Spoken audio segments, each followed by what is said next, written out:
Welcome to another exciting, explosive edition of the Colin Nation Radio Show. Now, when I tell you that the show is going to be explosive, I tell you the show is going to be happening, you know it's going down in Colin. When you got topics like, is the black race mature enough to self govern? You know this is where you want to be.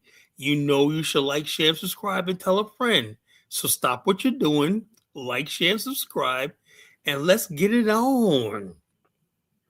Folks, I thought about this topic for some reason, right? Because I think to myself, see, I have to prove to myself, right? Like when we talk about Afghanistan, self governance, stuff like that, are we capable of running anything? And are we capable of running anything? That's just a something that we gotta be honest with ourselves. How come there's not one country on this earth you can say, you know something, I'm gonna go over there and live the same life I have in America or similar. Maybe I'll lose a couple things, right? Like an Italian could say, look, I want to go to Italy, or I'm not gonna have DoorDash, and I might not have Amazon or what's the other thing? Amazon, delivering me, but I'll have nice markets, a nice house, nice area, modern housing, electricity, 24 hours a day, good health care, clean streets and everything like that. I can live a quality of life because the government runs right. How come there's not one place that's run by black people? I can say the same thing. It's always people always try to when people try to sell you on their country. Oh man, Carla, come to Ghana, Carla. Yeah, we don't have electricity. Yeah, people shit in the streets. There's trash all over the place. Nothing works. We don't have our own airline. We don't have anything. The place is hell on earth. You got to look at grinding poverty. I look at this thing. This guy was showing this thing of how average. Most Ghanaians live in kiosks. They show you all this luxury apartments that nobody lives in and whatnot. And it's like say yourself, what is it about a black country that we can have natural resources and everything, and the people live in squalor? Are we capable of running a country? Take go from that, and let's go to Philadelphia. Black run administration, black run city. It's a hell on earth. Baltimore, a pure hell on earth. Gary, Indiana is 2 weeks without electricity. What is it about black people? We cannot run shit. Flint, Michigan. Everybody's like, Flint, man, the rust is the water's brown and whatnot. Okay. Well, black people running Flint for 40, 50 years and whatnot. How come we didn't keep up with the maintenance and upkeep on the water system and whatnot? Who's to blame for that? Why can't we run shit? What is it about us that we cannot run shit? I don't understand it. Somebody could come here and give me some answers tonight. Why is every time we take over a city or whatever like that? Like I said, me personally, I'm like this. Anytime I go to any area or whatnot, and they say, "Oh yeah, this is a chocolate shop," I'm running in the other direction. I love my people. I love my black people. But goddamn, if I see black people in any large numbers, you start seeing black people on city council and the police chief's black and also the mayor's black man. Run in the opposite direction. Run as fast as you can because it's a hell on earth. And I want to know why that is. Is there any safe black havens? Can black people create any sort of safe haven on this earth that we could basically that we can go to or be proud of? Are there any that we know about? People say this is Soto, Texas, but I don't know, man. It's Soto, Texas, like it's getting run down too. Dallas is, got a black administration, but Dallas got a lot of crime, and I don't know. It's a matter of time for Dallas collapse.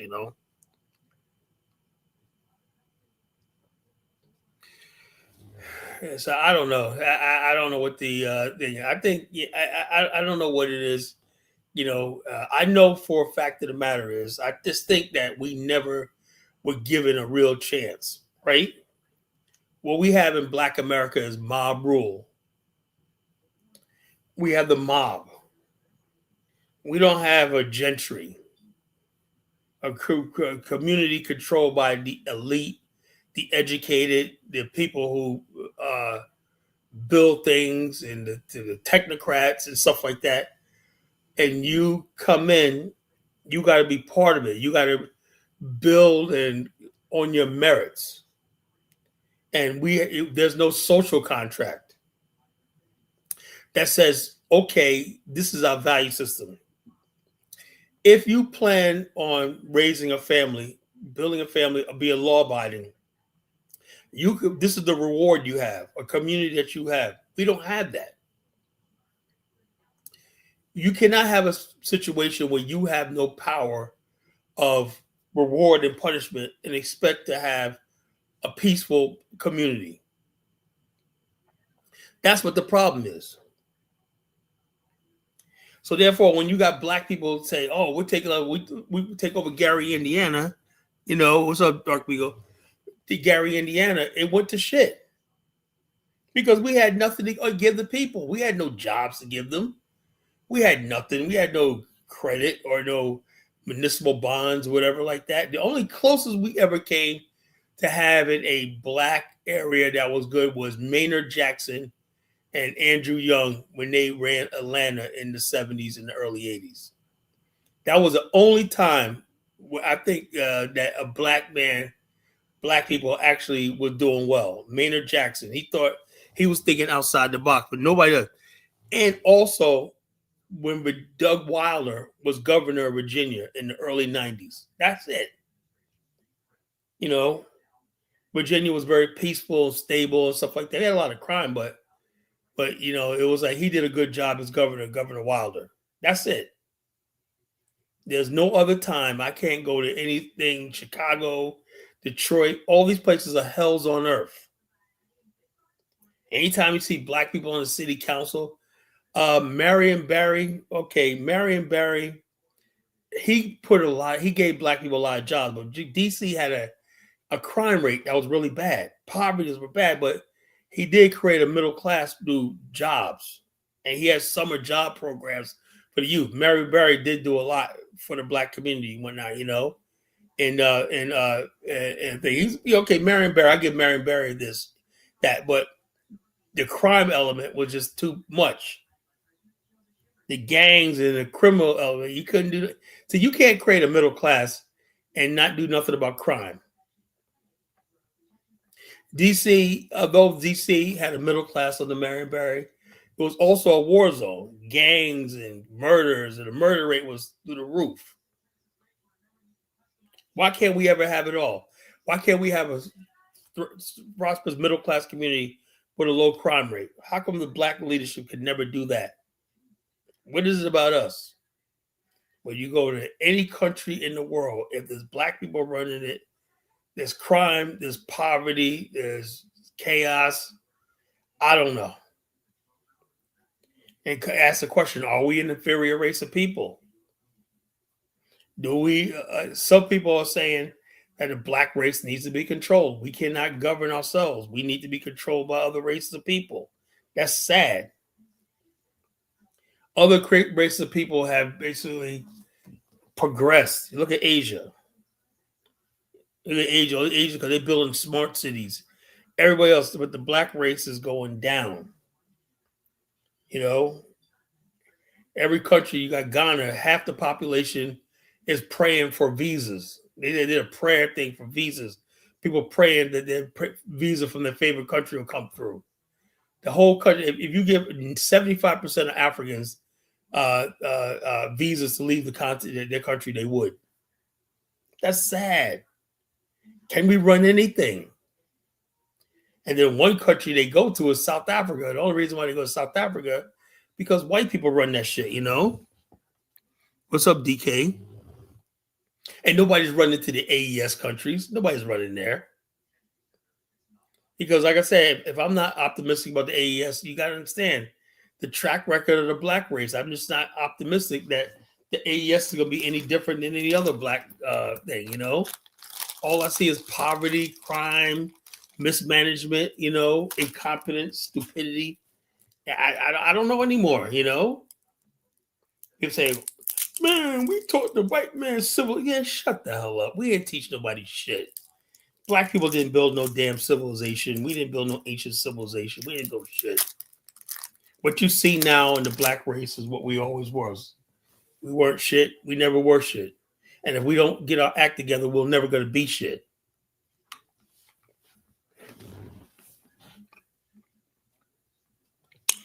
Well, AES, DK, Ibrahim Traore, Burkina Faso, just took $147 million from Donald Trump, you know, and they're turning over all their health records and everything to the United States government. So we can't really let's not start bragging about the AES right now. You know, you'll have a chance to come up here and state your case.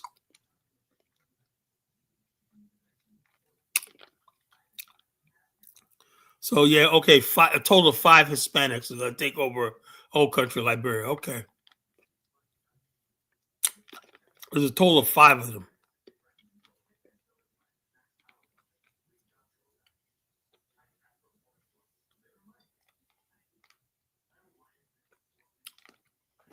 All these people are gonna be eventually make their way back to their home country.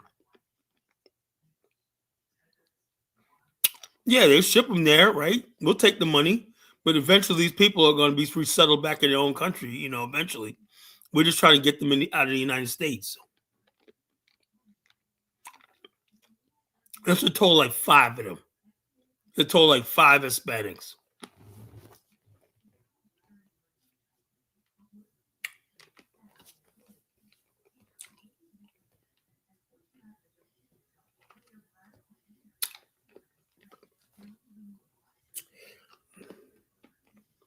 But nice try, DK. Nice try. But the bigger question is, every last single country in Africa. Can anybody show me an African success story right now? Can anybody show me a Black Caribbean country success story right now? Is there any country on earth where Black people run it where you can say, you know something, I'll move there tomorrow and I have a good life? There isn't.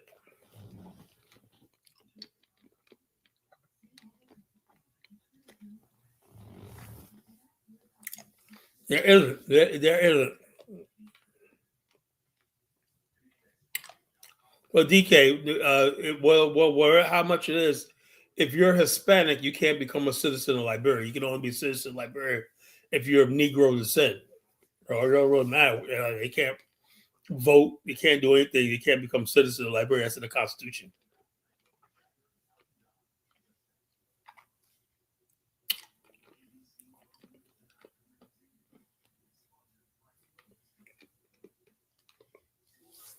But the thing is, I'm trying to say is, are we capable of governing ourselves?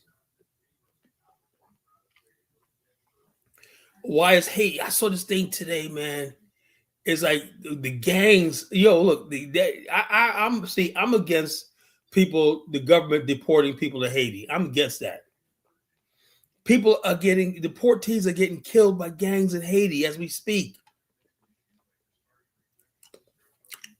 You know, so it's a life and death situation. When you see a Haitian talking about, you ain't sending me back to Haiti, you sending this. You basically are sending them to a death sentence. How did they let an island get like that?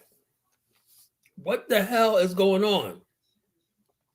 Haiti had its independence for 200 years, man. God damn. Haiti's a shithole. Jamaica's a shithole. God damn. Also, the Haiti had um, minerals. I was told that Haiti had oil. Remember that, Dark Migo? They said Haiti had oil, and the earthquake was fake because they want Haitian's oil. Haiti got gold. I heard Haiti got mountains of gold. I heard they got I heard they got all these minerals and everything like that, man. I'm like,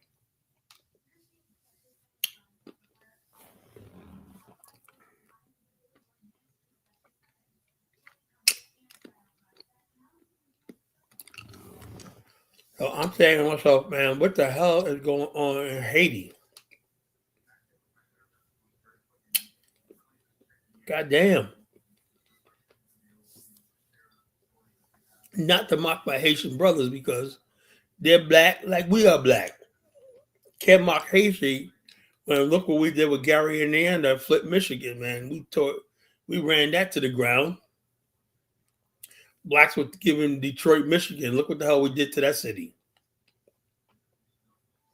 Look what we did to St. Louis, Memphis, Jackson, Mississippi. Can we ever govern anything and do it right?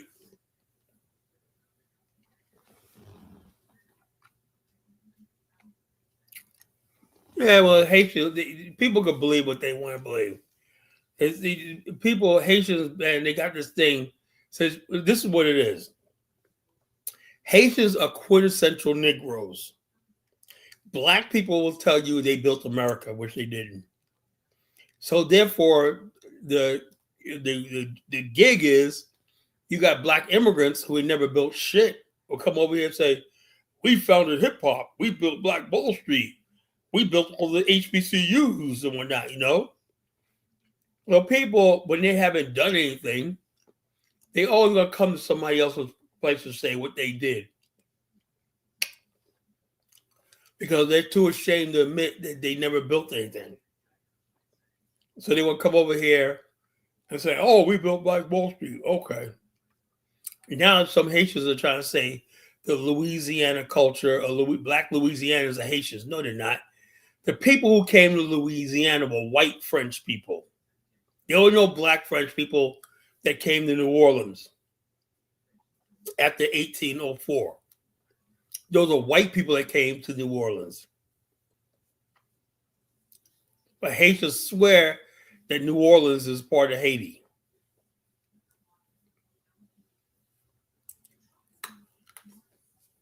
You got people down in New Orleans like, you calling me a Haitian motherfucker? Motherfuckers will shoot you.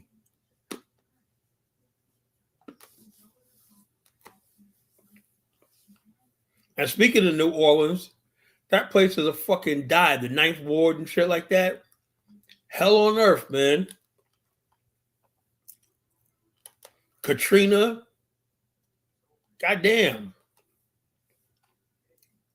Can we do anything right? Houston's another city run by black people. A fucking shithole.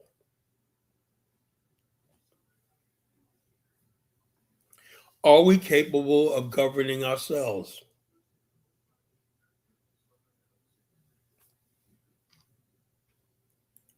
It's a sad situation, folks, Are we capable of governing ourselves? Do black people need white people's paternal hand? And this is why white people feel like they're superior to us. If we can't prove to yourself that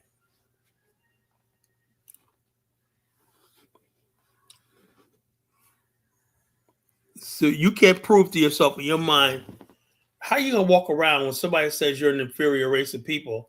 How you gonna disprove that? You can't rely on him. This is how human beings are. If somebody thinks they're superior to you, they think they're superior to you. It's like this: if somebody feels like they can whoop your ass, until you prove that no, you can't whoop my ass, whatever, like that, we can fight and find out who like that, right? They're gonna walk around like, oh, I can kick his ass, whatever. He ain't shit, whatever, like that. Right now, white people feel that you are an inferior race of people, and they're gonna treat you like an inferior race of people because, we don't build nothing, we don't have nothing, we can't run nothing. They're like, why is all the things that are nice and pleasant and well run white and other non-black and black people? We got something is fucking hell on earth. Why is that? I don't know. I know for a fact of the matter is we are not an inferior race of people, but so there's something wrong with the way we think, our mindset. Or maybe it's a situation that we're in America. Maybe it wasn't never meant to be. us trying to build inside of America. Maybe this wasn't the place to do it. You know, there's an old saying, the white man's heaven is a black man's hell. So it could be that no matter what we do inside, if we believe that white man's heaven is a black man's hell, that means no matter what we build in America, it's going to be hell on earth. That's the truth. It's obviously the truth.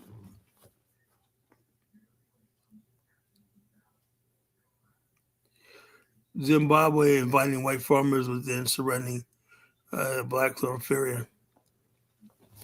Yeah, white farmers are back, you know, because there's some people that believe that only these white people are 90 years old. They're not even the ones doing the farming. The black people are doing the farming. Black people are doing all the work, even the management, the transport, everything like that. What are the white farmers doing? But just walking around in khakis and whatnot, sipping champagne. But they're the white farmers. They got to be there for what? For whatever reason. I don't know. White people feel like they got to be involved or it's all collapse, even though they're not doing any work. That's white supremacy. There's no such thing as a white farmer in Africa. White people don't farm.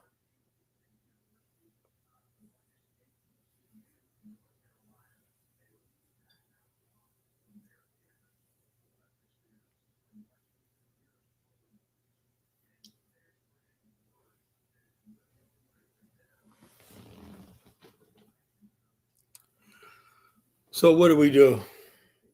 What do we do?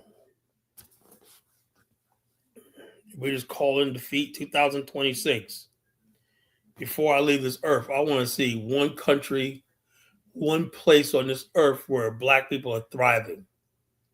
Where is our Wakanda? Where is our shining star on the hill that we could point to and say, that's where we are? That's where we are. Where is that city, that shining black city on the hill? Where is it at? It does not exist. Nowhere on this earth. A whole race of black people, and we couldn't build one friggin' city someplace on this earth where we could all take pride in and say, that's the Shangri-La, that's the Mecca, that's it.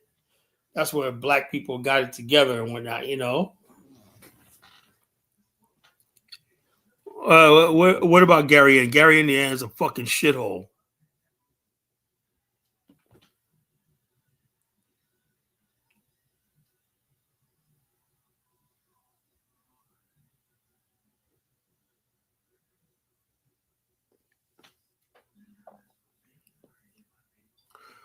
So whatever it is, it's like you know. And then now you got black immigrants coming over here, adding to the mix. And we got enough problems in here. We got black immigrants coming over here, bringing the third world to our problems, man. There's no hope.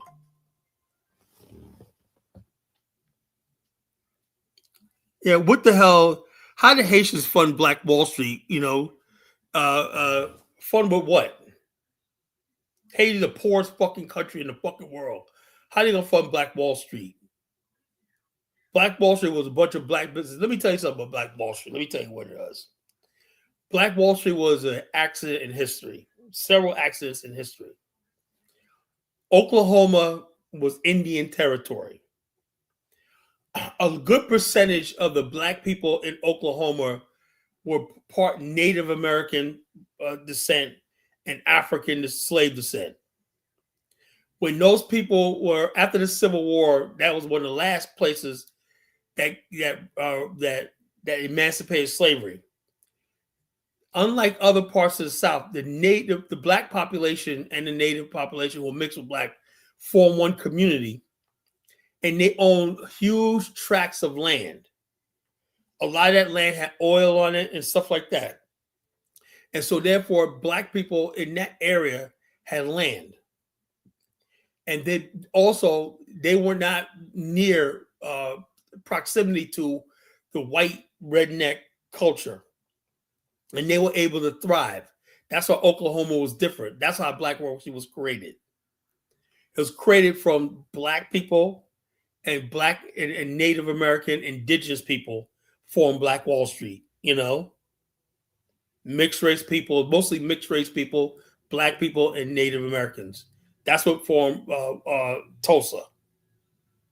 You go to Oklahoma, most of the Black people there, you can look at them. I know them. That most of them have Native American ancestry. Had nothing to do with no Haiti.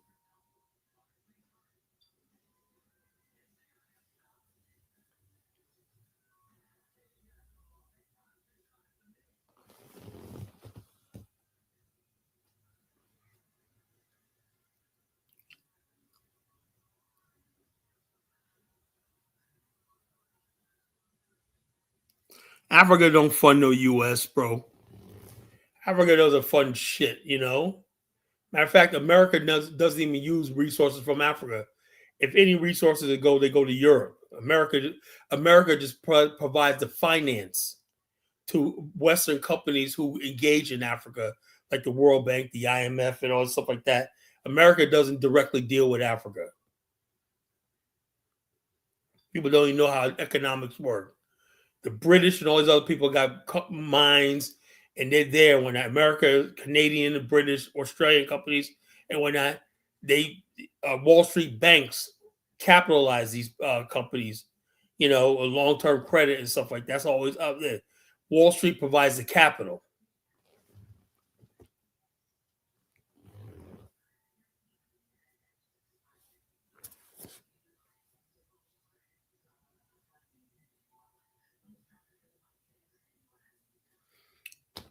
But the thing is, there's not one African country that's a first world country. That's sad.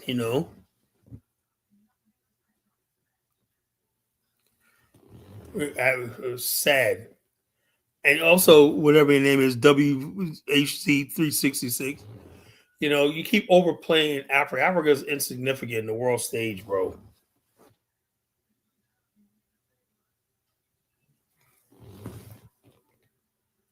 Africa should be processing resources and making finished products to build a continent. Don't Africa need steel? Don't they need copper? Don't they need copper to conduct electricity?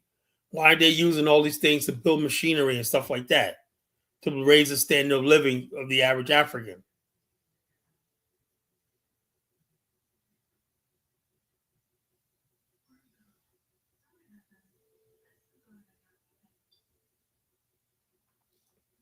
There's not one African country. There's not one black city in America. Nothing to be proud of.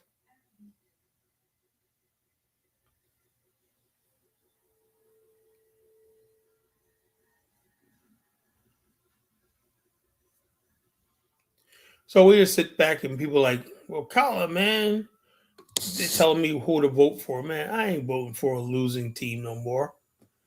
It's just like black people. Everybody's on their own. I wish I had something better to tell you, but no matter how much urban renewal you talk about, no matter how many put in Bishop Chicken Wing in power and these freaking black politicians and whatnot, it's hopeless. Look at Atlanta. It's hopeless.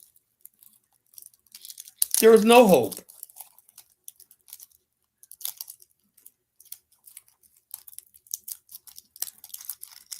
That's why I say I don't agree with that we shit. My good brother Hustle sorry, we do no, we're not fucking doomed. I'm not fucking doomed. I'm not fucking doomed. I'm doing well. Atlanta's a fucking shithole.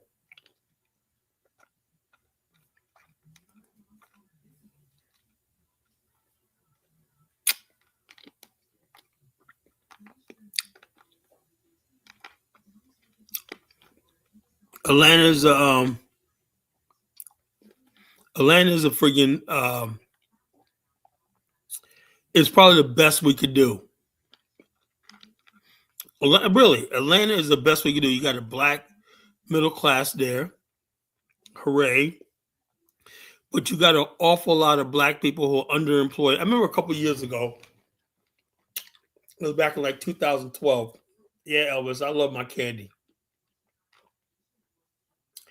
2012, man. They said they had this, and I'm not trying to mock my people, But they had this thing where some Negroes announced this job fair, or whatever like that, right? They put it out there. Yeah, we're gonna be hiring one that. You had kids in their Sunday best. The line was around the block. They had no jobs for these kids. They were there with kids with their shirt and tie on. You know what those kids probably did afterwards, man? Shit, I'm going to the streets. I sat out there for 10 hours while waiting for a job and I didn't get no job, whatever like that, because there was no real jobs. They were just out there, okay. The people who were supposed to be given jobs never showed up. And people keep getting this false hope. Several different times, after Atlanta. And another time in Atlanta, they was giving out Section 8 vouchers.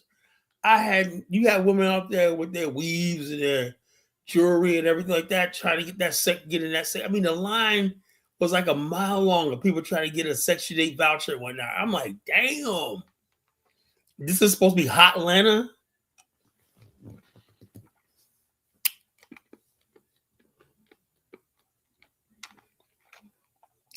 Black America has successful Black communities, but the bottom line, I'm saying, do we have a successful Black city?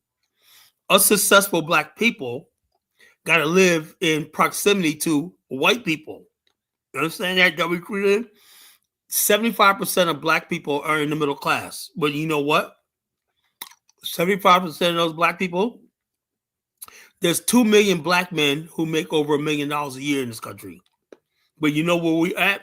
We're integrated into white society. I can't say I'm going to live in a Black city. In order for you to be prosperous in America, the Black shit got to go.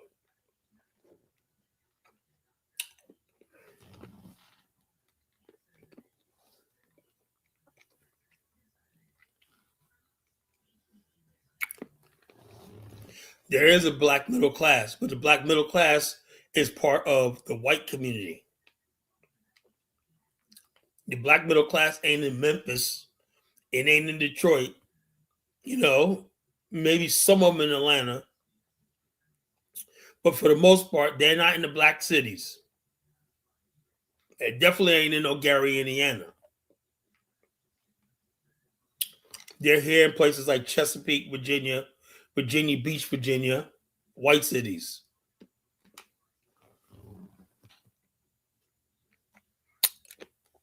I don't think Fulton, Georgia. I mean, I mean, Fulton's okay, but I looked at them, man. They're mostly working class Black people. They're mostly working class, blue collar. And Charlotte's overrated too.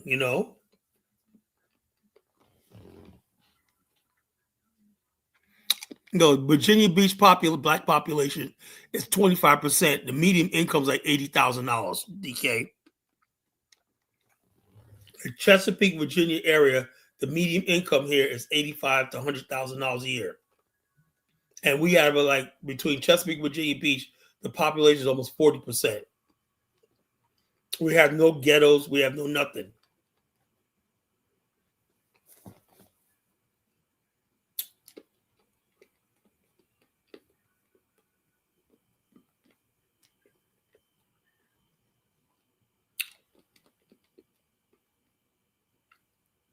But the bottom line is we got one Black lady on the city council. She's a Liberian lady. She's the only Black person on the city council in Virginia Beach. And that's all we want. Mayor Bobby D, white guy, he's the one that put on Something in the Water with Pharrell. He's cool as hell. I met him. He's cool as hell. We don't give a damn about no Black politicians here. We don't.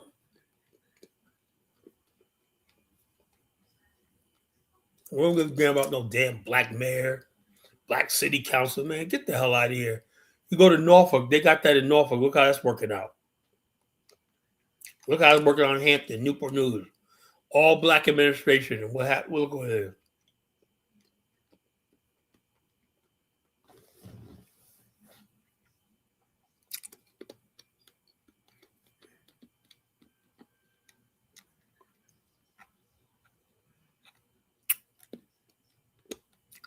I voted for Donald Trump because honestly, none of this shit concerning the black community affects me.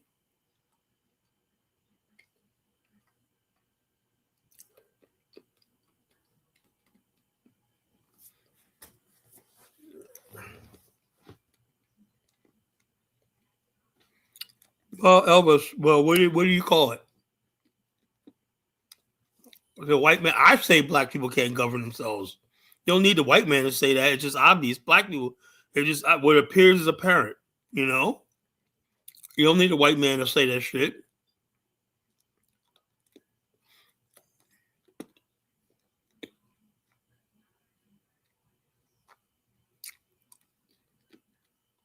If you said Beaverton, Oregon, and Portland, I guarantee you that the people running that city ain't black. Anytime you see a successful black community, real successful black community is not black people running the city. Those two things don't go hand in hand. A successful black community and a black administration. Hey, I hate to hurt your feelings.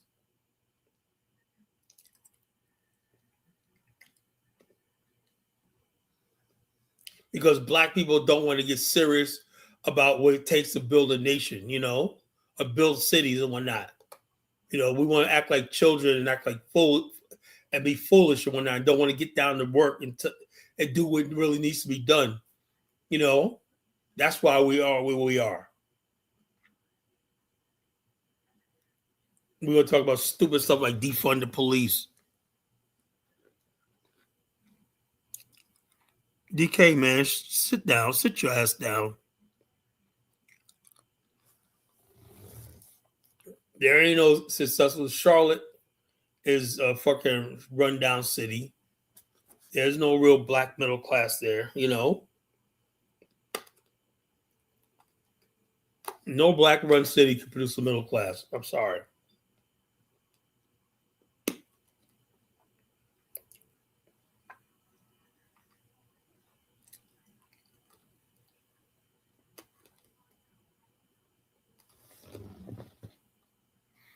Well, I do know Charlotte. All I know is Charlotte. Let's look at Charlotte's crime rate. You say I don't know Charlotte. Let's look it up. Let's go to the chat BTPP. Charlotte, North Carolina crime rate. Let's see what's going on, DK. Charlotte, North Carolina. Crime rate. Crime rate. Crime rate. Let's see what we get here. Ooh. Wow, man. Damn. Actually, it was a drop in crime. Okay, I get it. 2024. Trending downward. Okay. 9% drop in crime. For 2026, it says the trend has continued. Violent crime is going down because Charlotte's a very violent city.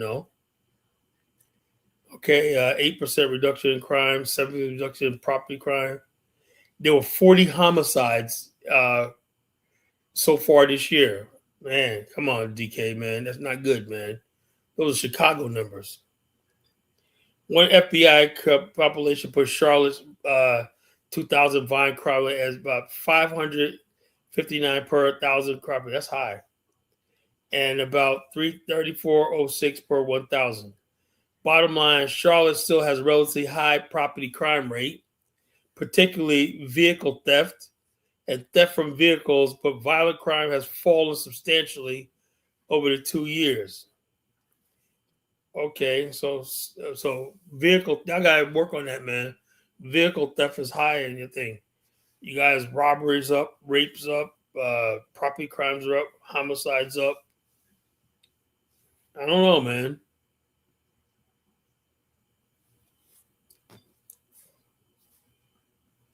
I don't know, man. Y'all gotta do something about that.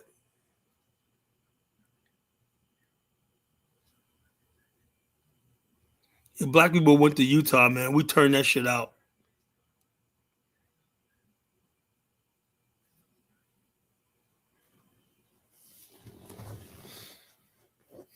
Maybe black people should go to some place like Utah, Wyoming, or something like that, and start all over again. You know?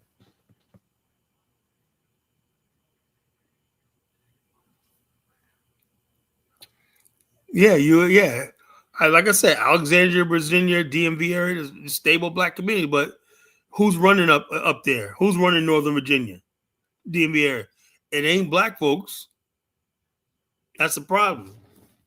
I'll give you that. There's nice black communities all over the country, but like where I live at, let unfortunately you let white people here where I live at is whites and Filipinos, Asians run this place. It's a Filipino community, the white community, and a black community, an educated black community. The masses of black people here just benefit from all the investment that comes here and the military and stuff like that. So it's just like it's a peaceful place.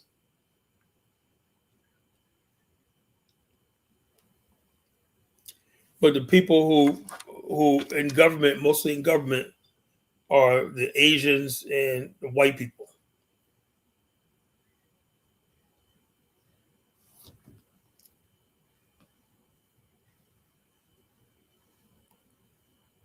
And those black whites, those black people think they're white.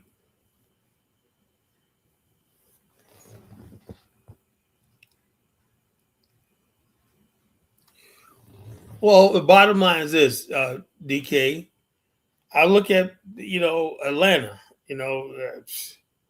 Maynard Jackson put it on her tried, right?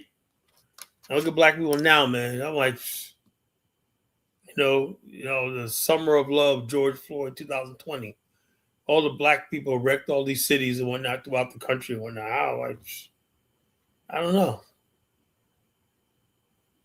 Are we capable of running a city? Are we capable of running anything? I don't know. It remains to be seen. I know it's a shame right now that I'm saying this, but I did this topic to make you freaking think. Like, damn, he's right, man. We don't run shit. Everywhere we're doing well, white folks, white folks are in charge.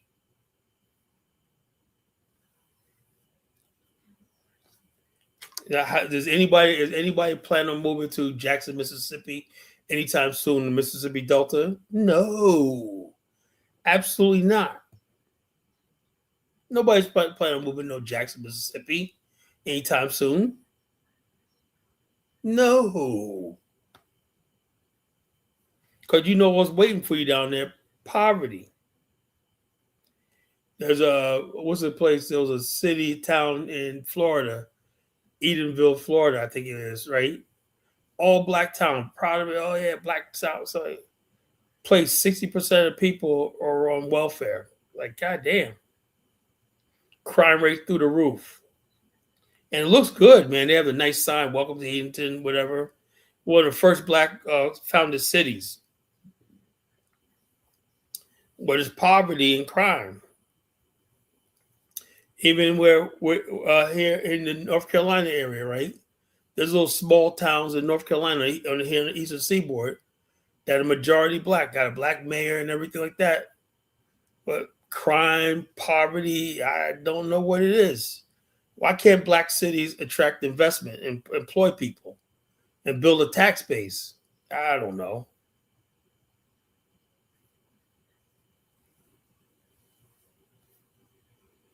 And it doesn't help when you got that late people running for every time you see a black person run for office, there's these super socialist people talking about how they're gonna tax business and tax the rich, tap everybody. And people are like, you know something, man? Shit. We're gonna pay all our taxes for your social programs and whatnot and everything like that. So people don't bring their businesses to your area.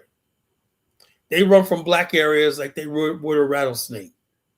Shit, I ain't gonna get taxed to death and whatnot and get nothing out of it. Unfriendly business environment and whatnot. It's very simple. You create the atmosphere where people want to invest in your community. You educate the people, create a skilled, competent labor force, an educated labor force, a law-abiding people. People come in, they got workers, labor, everything's good. Now you got a tax base and you got a pleasant community. Is that so hard to do? Is that so hard to freaking do? But when you come in talking about, yeah, we're gonna have all these, well, who's gonna pay for all these programs? Who are you gonna guarantee all the women child care, whatever like that, child care vouchers, whatever like that? Who's gonna pay for that?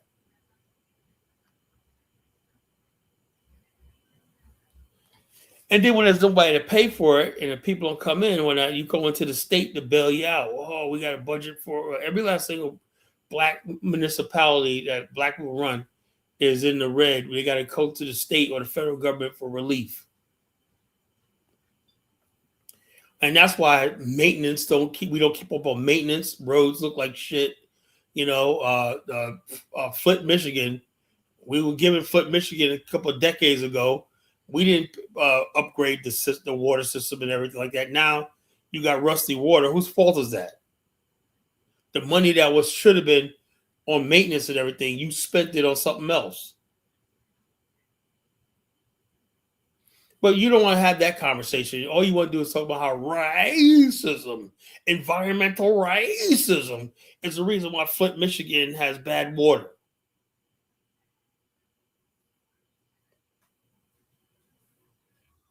Nobody wants to have the mature conversation because our so-called leaders are not mature people. The average black so-called leader and politician probably has a maturity of somebody in junior high school. It's racism. Racism.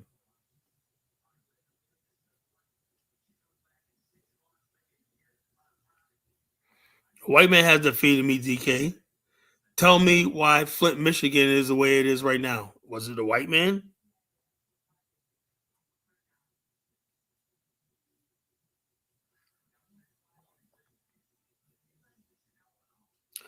Racism.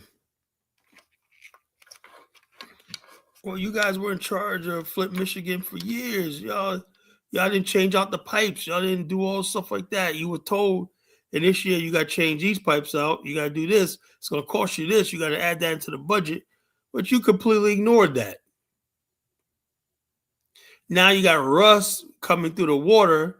Now you're gonna go to look at the water and our thing. It was your responsibility when you take over a city and everything like that. You take over the water system and you take over everything. It's your responsibility now. You got to make tough decisions.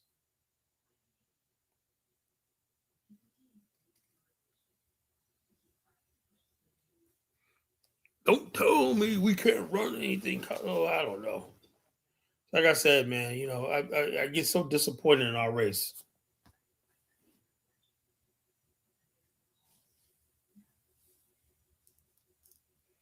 As long as we got that scapegoat of racism, we're never going to get any place because the people who know better, they know they didn't do the right thing. A lot of times they know they're not running these places right. But what they do is they use the Republicans, or blah, blah, blah, blah, blah, the Republicans, Elvis, the Republicans are doing this, blah, blah, blah, blah, blah. And 9 times out of 10, it's black people, it's the liberals, and all these irresponsible people. They want to spend, spend, spend. They don't want to have no accountability whatsoever and whatnot. And then when you say, hey, look, we can't afford that, that's not really right. Oh, that's racism. You want to starve little children and whatnot, you want to do this. No, the budget and everything like that, we don't have enough money earmarked for that project you're trying to do. It has to be on hold. Unless you can find some way to cut something where, no, let's keep spending and whatnot. Then when you go over budget, whatnot, the next administration I come in and like, damn, man, we're over budget. Now we got to make some drastic cuts. No, this person's gonna make cuts when not to balance the budget. No. This person, we got to elect this person right here, and then you run the budget up even more.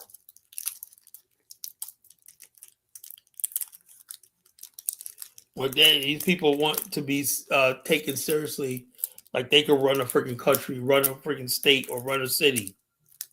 It's just frustrating. And then you wonder why people move out of your area. Why you're losing residents. Why investors are not coming into your area. I see it all the time. That's dead serious. One thing I do give about Virginia is this. It seems to me when I watch Virginia politics, right? Virginia black people seem like they're more disciplined. This state has a history of people working bipartisanly across party lines. We don't really have Democrats and Republicans in the state. We don't. We don't really have racial politics in the state too, because people generally agree on the same things. The only divide I've seen over the years was the light rail, where overwhelmingly black people wanted light rail, white people said didn't. That's the only time I've ever seen a divide among black and white in this area. Other than that, I never see really people are divided over this. We just know we have a budget. In Virginia's state, we have a surplus in our budget. Roads are done. Roads are done. A lot of people don't like the tolls, but hey, we deal with it. People don't like the personal property tax, but hey, we all deal with it. Everybody pays taxes. Everybody pays personal property taxes as a state. So we get along. We get along in the state really well, really well.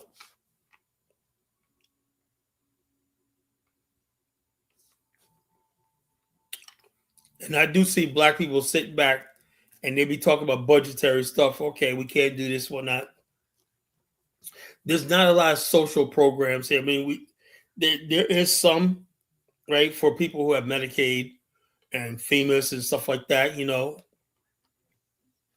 But for the most part, you don't see people running around thinking the government is the answer to all your problems. That's the one thing black people and white people here get along with, You're really pretty much on your own.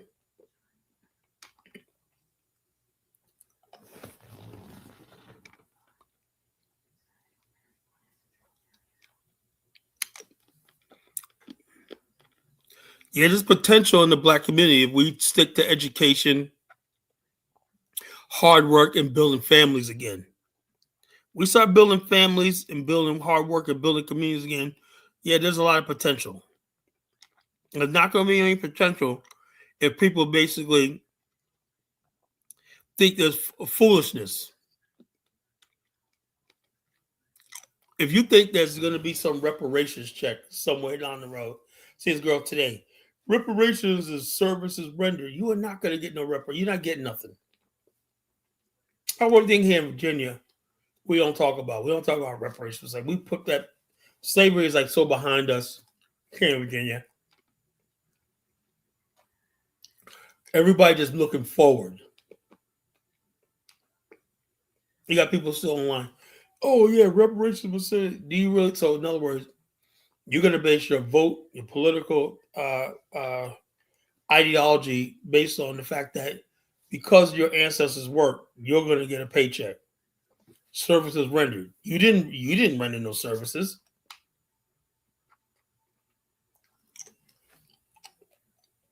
Because that's what's afflicting a lot of other black areas when yeah, stuff like that. So people think that giving out freebies and handouts and everything. Yeah, what is that hippopotamus? What's her name? What's the big girl? Stacey Abrams, is that her name? The big girl, Atlanta. She proposed if she was going to win that she was going to give black women an $800 a month subsidy of taxpayer money because single black mothers, although they got degrees and everything, are falling behind. So the taxpayers are going to give all these mammies, $800 of taxpayers' money, or from the state of Georgia, courtesy of the state of Georgia, to black women to help them subsidize their way of life.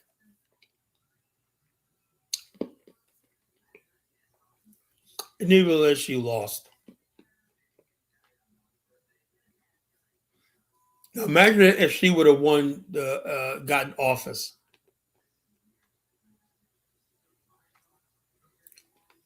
He asked you, well, where's the money supposed to come from? They don't think about anything about that.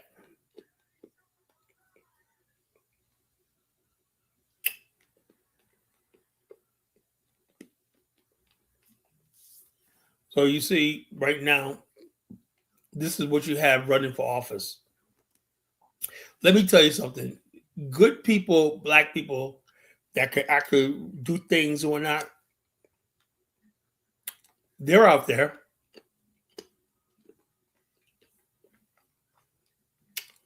But the black political class is so corrupted.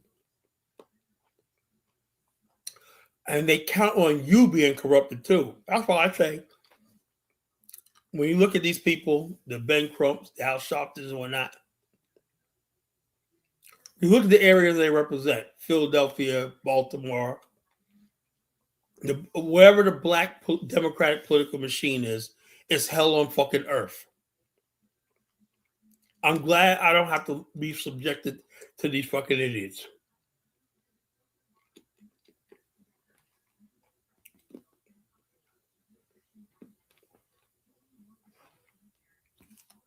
So that's what you have. You have a bunch of people who don't know how to run government. When not, they just want to run their mouth, talk about this, talk about that, and then next thing you know, they get elected to office. And when they get elected, what do? Absolutely nothing. But make enemies with us. They go out there, they'll cut the budget for the police and everything like that. They'll go out there, drive away investment, raise taxes on businesses and everything like that, right? Raise property tax on everybody else. And then people, they know that they're nice and secure. It comes out, the hatred comes out towards the average black person. That's one thing I really resent. People throw stones and hide their hands. When you go out there and you're raising taxes, you're basically alienating the police. You're fanning the flames of racism. You politicians are not going to have to deal with this. It's the average black person that got to go work for these people. You got to live next to these people and stuff like that. And that's what you see right now. White people don't retaliate against the political structure. They retaliate against the average black person. That's what you have. White people take in their frustration because they know the only reason why the Democrats, these socialists that they hate right now, could get in power is because of the black people. So do you think they're going to, as much as they hate Zohran Mamdani in New York, who do you think they're going to blame everything on? Black people, still. They're going to touch him. You black people are a visible threat to the white people. You think they care about the Muslims and all stuff like that? No. They don't care about the people talking about Sharia law. They don't even care about the transgender. I don't even think they care about the transgenders and everything like that. White people know the one thing that they hate all the time is a visible, you black, you're a visible standout. They don't know from a distance if a person is a transgender, a person's a Jew, he's a Muslim and everything like that. But something about being black in this country that triggers them. So while everybody else is cutting up deals and everything like that, remember, you're black, you're going to have to deal with this stuff because you're visible at all times. And I make it, let it be known, the way I act or not, whatever you think about the political situation In my eyes, they see a serious black man. Don't come to me with the shit. I have nothing to do with this political process. I have nothing to do with no Democrats.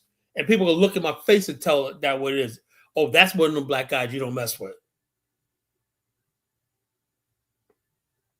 Because I see it. They look at for a reason. They look for somebody who's weak. That's what they do. They look for somebody who's weak. They're like, oh man, he's one of these stupid, dumb N-word and whatnot. This is a problem right here. They imagine you just going to the poll, electing Zorian Mondami, cheering for AOC. I don't give a fuck about no AOC. I don't give a damn about Joe Biden. I don't give a about a Democrat. But to the average white person, I look like they automatically assume that I'm a Obama loving, a Biden loving, whatever the hell they think we are. And me, most black people, most black men like me, don't give two shits about the system, whatever like that. We could go either way, Democrat, Republican, whatever the issue is. But the bottom line, they need somebody to conveniently hate. And the fact of the matter is, the fact that you got black people at the helm and the destruction of so many cities in America, right? We look like the face of everything that's wrong with this country. That's what I'm getting tired of. If we cannot run cities and we can't do it the right way, we need to leave politics alone. When did this all start? It started back in the 60s. Before the 60s, there were no black elected officials. Black America seemed like it was happier and doing well. The next thing you know, somebody told us that we got to elect mayors, we got to elect congressmen, we got to elect all this stuff like this. And American politics has never been the same.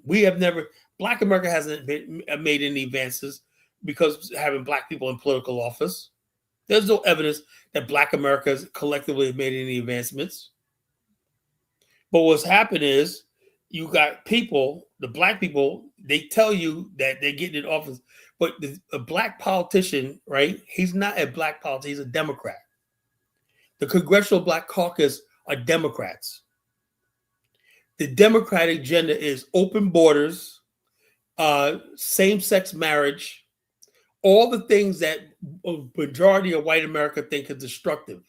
And because they operate in our name, every black politician operates with our name, and they go against the values of this country. Higher taxes, defund the police. That's not the average black person don't care about that, but that's the Democratic agenda. You understand? We're going to be paying for all this stuff right here. We pay the price. I see it. We pay the price for these people. That's why nobody's listening to Roland Martin no more. We got to get out there. No, we don't have to do shit. We'll let me know this stuff that you guys are trying to do. This what you're trying to make America over into. We don't care about none of this stuff. We don't care about the Democrat Party. We don't care about none of this stuff like this. We don't care about this nonsense and everything,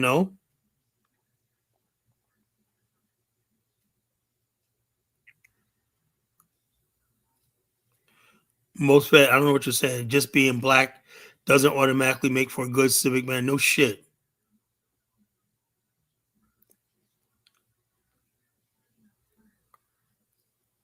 Black economic autonomy is like a nuclear bomb for white people. Why don't we have black economics to build us? What does that got to do with white people? That's another thing. Why does our existence always have to do something with how it affects white people? That's what I'm getting sick and tired of too. If we're going to build black economics, just build black economics. What the hell's that got to do with white people? Why even mention them? Why are they even in the picture?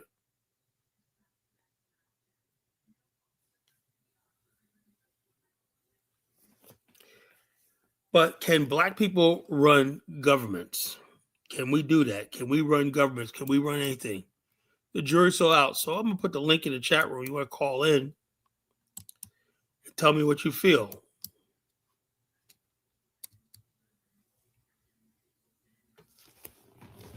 Have we mastered the science of governance? Do we understand what government means and everything? You can't talk about governance, right? And I look at Hakeem Jeffries. Is Hakeem Jeffries? People say, "Oh, he's black." What's black about Hakeem Jeffries? What do I have and Copy King Jeffries have in common? What is his philosophy? What is his ideology?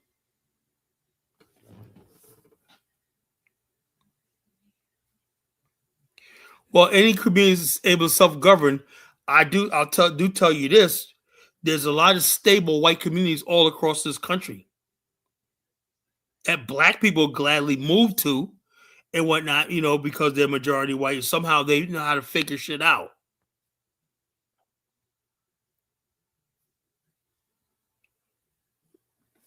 So the bottom line is this. So let's stop being thing. Yes, black people can definitely run governments. Well, prove it. Prove it. Prove it. Give me an example.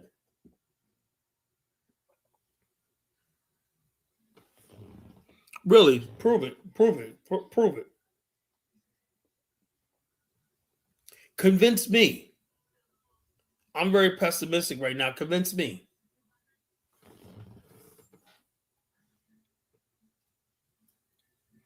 Yeah, but you may have corruption in the white community, but they still work.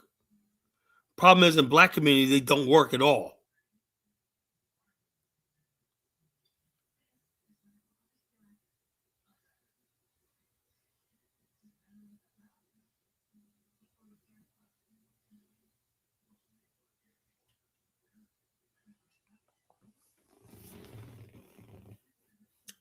I like to see it. I would love to see. When I say a community, I'm talking about a city, a government. Anytime you see a prosperous black community inside a white community. I said Maynard Jackson of Atlanta. That was a one time. That was one time Black America was Atlanta was running right with Maynard Jackson. That was it. Harold Washington, yeah, but Chicago, Southside Chicago, he was all right, but the Chicago was not there. He died before he could even do anything. He died all of a sudden. I don't know how he died, but he died all of a sudden when in Chicago went to shit.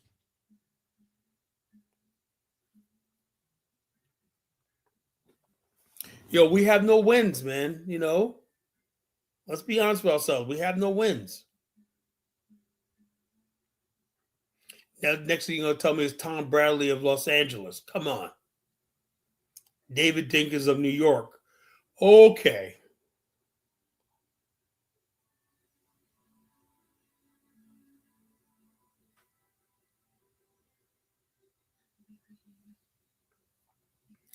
We have never had that one time where we had a prosperous city in America that's majority black ruled and everything is good. Low crime, prosperous, and everything. We never had it. Come on, Coleman Young. Come on, let's stop. Let's stop. Come on, Coleman Young. Come on. Detroit. Come on. Detroit was a crime capital under him. Tom Bradley of Los Angeles. We had the LA gangs. This is what I'm talking about. Somebody, just because you have a black mayor don't mean nothing. You had the LA gangs under Tom Bradley. They call them Bradley's boys. The Bloods and the Crips grew under Tom Bradley.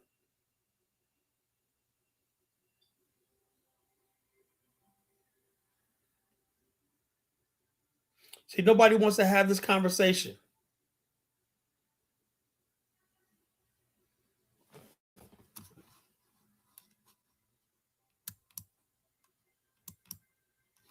Dark Migo, what's going on, brother?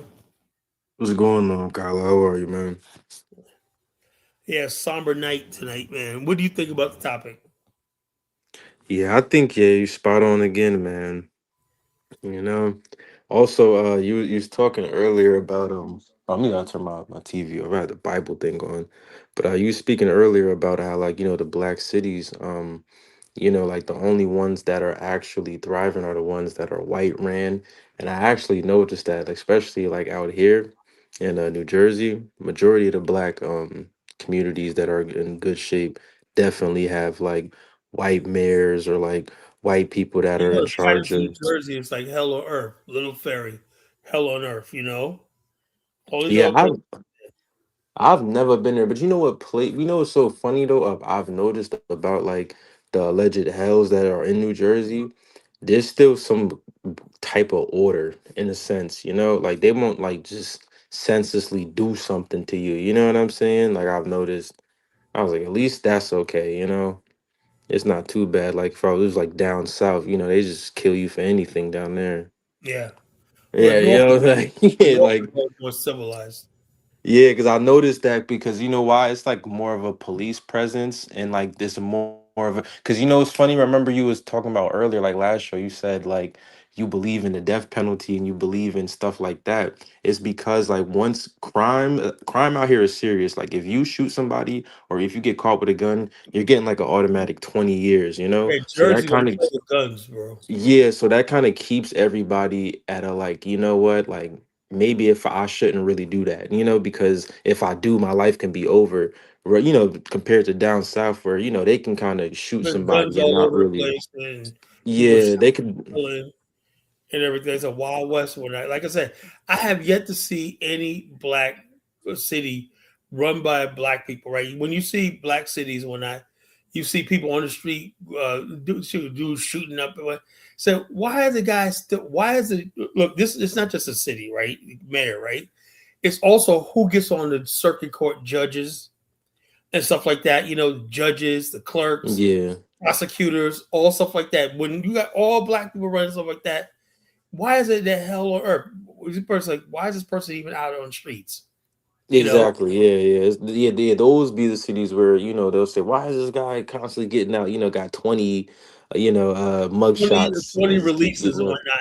You know, Yeah, it's all because it'd be black cities. You know, I mean, yeah, and have you noticed like with these rappers? I've noticed too, Kyla, like they'll be getting locked up since they're like 15. They'll have like 10 mugshots, minimum. I'm like, yeah. this is crazy. Like they shouldn't be out anymore after like three, right? And so the bottom line, because they in black cities, Yeah, black and, cities. Yeah, and the yeah. bottom line is this: this is how it works, right? Like I saw that in what's that guy Freddie Gray situation in Baltimore. Hmm. Remember the one chick, that light skinned chick that was a prosecutor, Yeah. and she's a prosecutor. She's supposed to be prosecuting criminals, right? But they pushed her to the point where she's put all her energy trying to because of the population.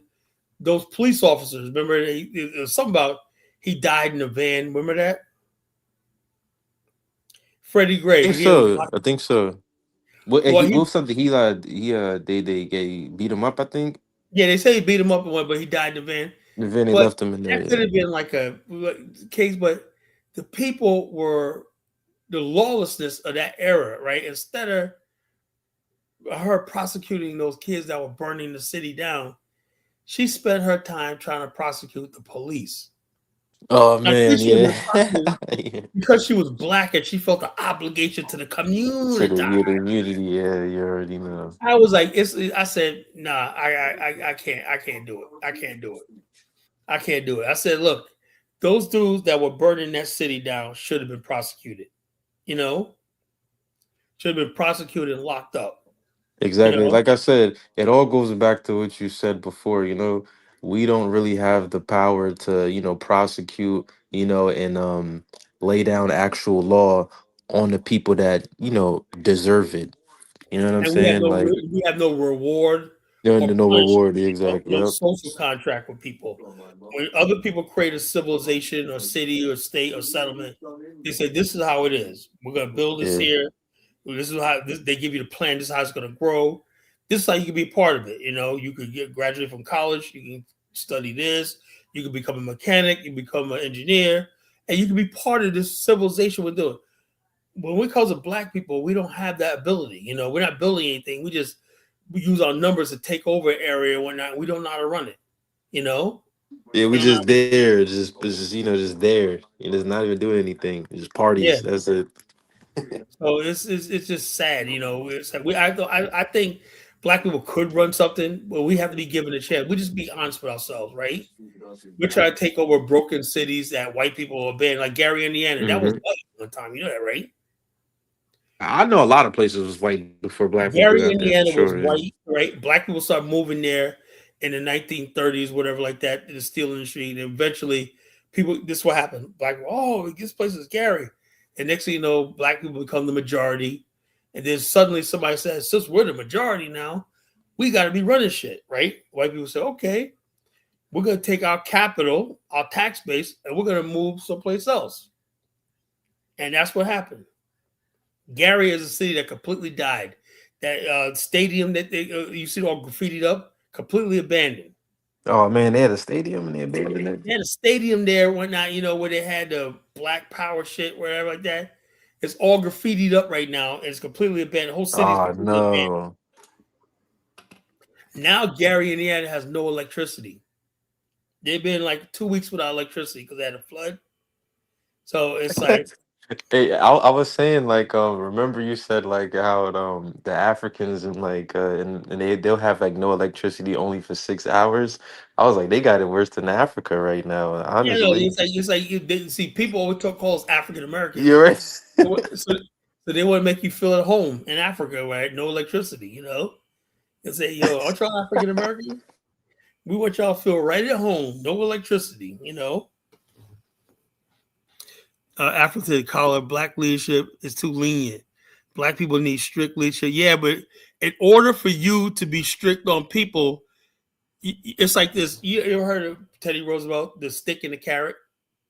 No, I've heard about that. What is Okay, that? the stick and the carrot is you stick out the carrot, right? The stick and the carrot, right? You can have the carrot, but if you do right, you don't do right, here's a stick. Yeah. There's a Hmm. carrot and has a stick called stick and a carrot. We can't just come with the sticks. You got to have a carrot. You got to have something that people could buy into, buy around. We don't have that in our community. So it's before you could be hard on somebody, you got to be able to give them something. Yeah, it's crazy, but it's funny because I think white people already kind of made a plan just in case, for the stick and the carrot, because now they kind of, drop black people's morals and standards. So even if we do offer them a carrot, like it probably won't be a good one still, Yeah. So yeah, Right? Like, yeah, like, they we don't. got us, We man. are not, the bottom line is, I say like this. I'm just be honest with myself. People kept mentioning all these cities, Harold Johnson, Harold Washington, and Chicago was a hell. Under Harold Washington. He did a couple things. We liked him. So you love Harold, yeah. Milton Coleman Young of Detroit. That was a war zone. Thomas Bradley of the guys in the chat mentioned Thomas Bradley of Los Angeles. The Bloods and Crips came about under Thomas Bradley. They call them the Bradley Boys. Wow, I never knew that. Yeah, the 70s. That's when the Bloods and the Crips emerged. So there's nothing. There's no example of a successful city. And now, would you ever move to Jackson, Mississippi? Hell no. No. So the bottom line is, would you move to Memphis? No. Not at all. Not at all. You would not go to any of these places where like New Orleans. Hell no. No, super no. Yeah. Yeah. Houston? No. No. Absolutely not. So the bottom line is this. And then when you go over to Africa and whatnot, goddamn. The only place in Africa I think that's okay, sort of is Rwanda, Botswana, and South Africa, Namibia, But those places, Rwanda, South Africa and Namibia got white folks, You got to have white folks, and everything. White people really built that place up, Southern Africa, Right, that's the sad I part would love to because see they one bring the black. standard. That's why. I would love to see one black country. We can't have a black city in America. One black country that everything is, let's say, like a Dubai. Can you imagine that? Yeah, Imagine that would how. be amazing. I actually used to imagine that as a kid. Yeah, actually. Oh yeah, we all did. We all imagined what we'd like to be that Shangri-La, that fantasy black city. We all did. Right. Every It black was it person. was like all the separate, all the races, everybody just built up their things to the great level, and it was just separate. Black utopia over here, white one over there. Right. It You was just could visit separate. your white utopia. White people come visit your Right, utopia. you go over there. Yep. Well, it never happened, man. It never freaking happened, man. and people got need to understand that. It's like I always dreamed about what would a black utopia. I used to always dream of this futuristic black city. We everybody's cooling and everything like that. Is like a Tokyo. Yeah, the Tokyo only is city that I've seen that would kind of have that close a little bit is kind of Newark, a little bit, you said Newark. minus the crime. Yeah, Newark's a good city, but the crime you got to get rid of the crime. And it just looks the crowd is not too bad, and it just looks a little crazy, But I've noticed, Kala, it's so many freaking white people moving there, bro. It's so many, like, there's white people like I'm Well, from Newark, or they're white moved from California and Italians moved used to to run Newark. Newark.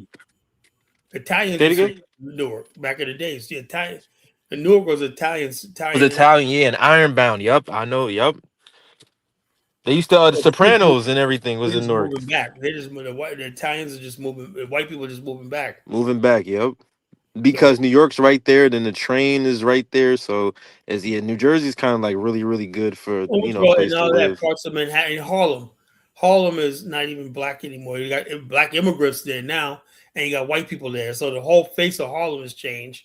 You Yeah, know, yo, I see it all the time when I go to New York, Kala. Yeah, like there's of course there's black people there, but they're like kind of in their own area. You kind of got to go deep to find black people, but like there's definitely like so many like immigrants. It's not even like just immigrants from Africa or Asia, like or Hispanic ones. It's like white immigrants now, like it's a whole bunch yeah, of white people, Harlem. When I was a like kid, Switzerland and Harlem stuff. was like a black city, a Mecca city. When I was a kid, went to Harlem.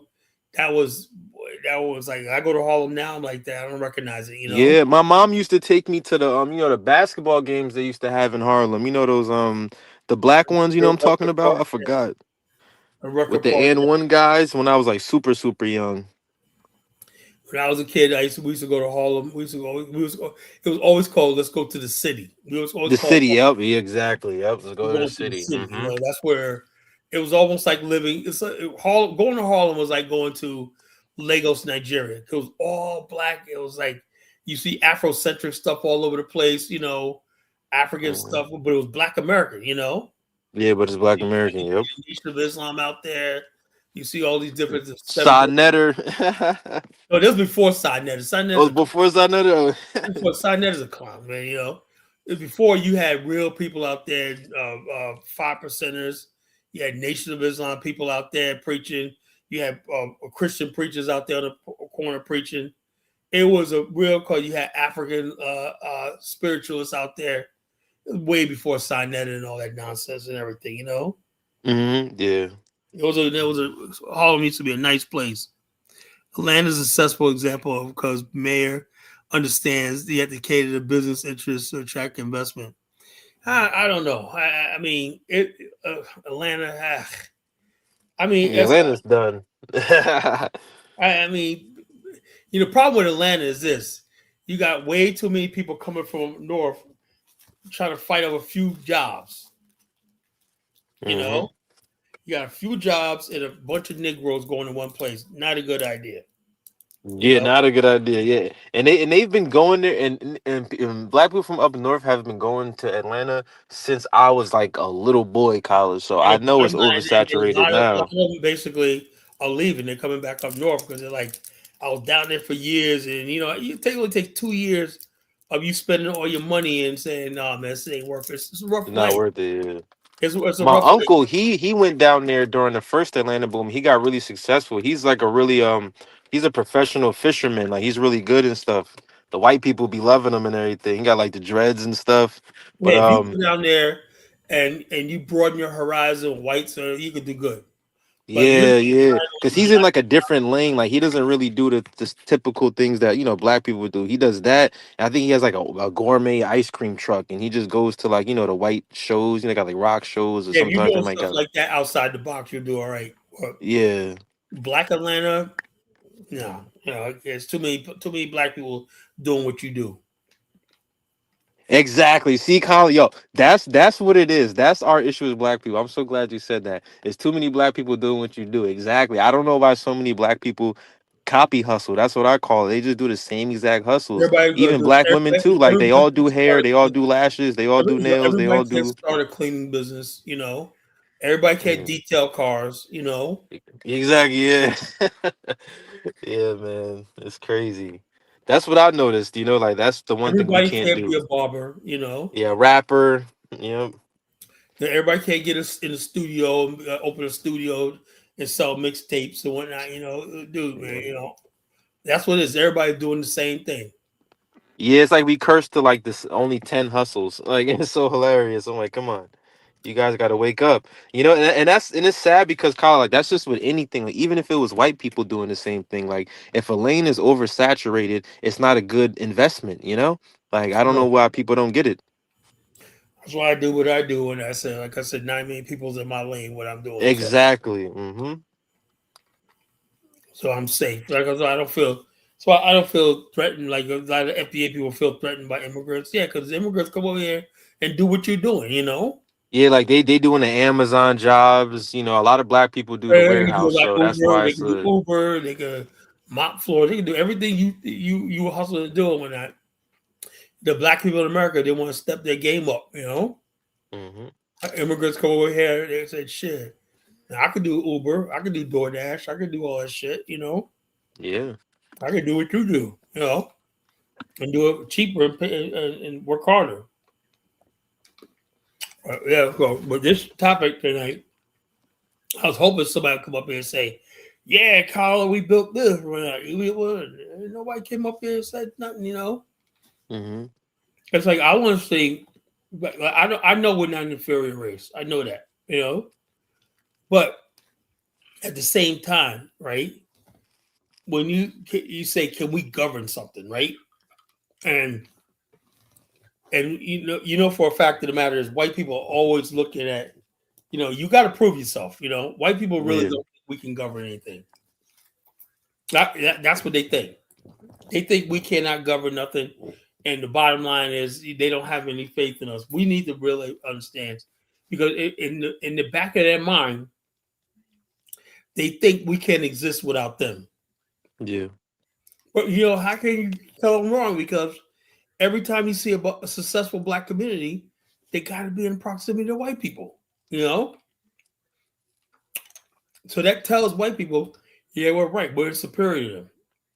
Yeah, and But and the reason why is just because black people just don't want to do the hard work and take out the time, do the time, we take out don't the want to. time, We don't to want to do. actually learn the We don't things want to to do the run things necessary properly. hard decisions it takes to do anything. Exactly. And that's what white people do. That's where they come in. That's why black people, scapegoat to the white people, so they can do those alleged hard things, those You things ever that you ever take sit in a time. city council meeting, right? If I sat in a city council meeting and you see them arguing over a budget, right? You say, hmm well, this is what we project we're gonna do, right? That project you do is gonna be over budget, right? Like that. So we gotta scale it down. Or another, if not, then 10 years from now, we're gonna leave the next administration with a budget shortfall. See how they plan things ahead? Yeah. Where black people don't do that. That's why Flint, Michigan. Whose fault is that? Of Flint, Michigan. Yeah, but whoever black was running there, right? I think that's a black ran state. I mean, that's Yeah. a state, a city. Flint, Michigan was a black-run city, right? hmm They had control over the water system for a generation. They was probably told, "You're gonna need to change this out. You're gonna need to do maintenance on out. You're gonna have to take some of that budget that you spent on that whatever the hell homeless shelter you built for crackheads and whatnot, and do it like that." No, no, no. I have my pet project. So they got all their pet projects done, but the thing that they need the money for was the water system. They used it. Oh man, I don't that know was exactly what it was for, but black people in power are irresponsible as shit. yeah. They're gonna buy their stuff first and then Yeah, handle they're gonna business later. earmark their And communities. and like that's the thing. Like we've all been guilty of it individually at one point in our lives, so they can't even Yeah, lie about that.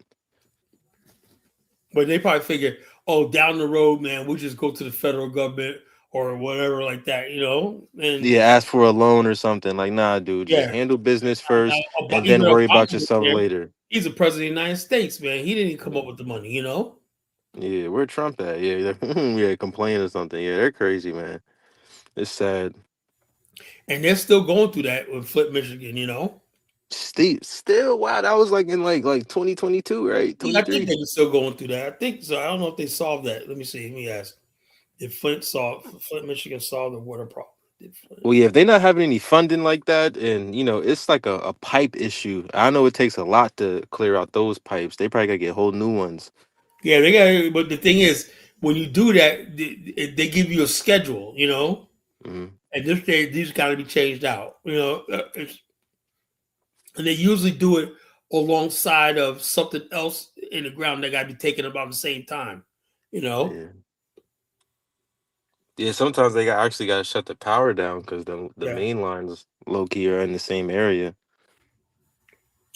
Okay. Did Flint, Michigan solve its water problem? Yeah. Okay. As of 2026, has largely solved its drinking water crisis that began in 2014, 2015. Oh shit, 2014. Damn, Yeah. So it says as of 2026, they just now solved the problem.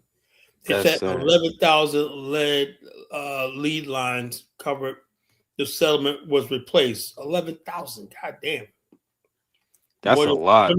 More than 28,000 properties were excavated and checked. That's a big Sheesh. project.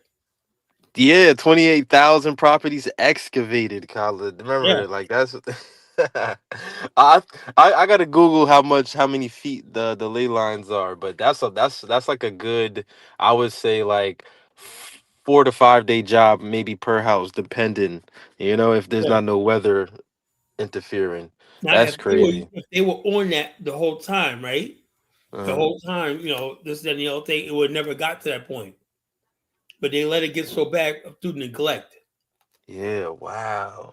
See, that just goes to show you, man, like maintenance is really, This is everything.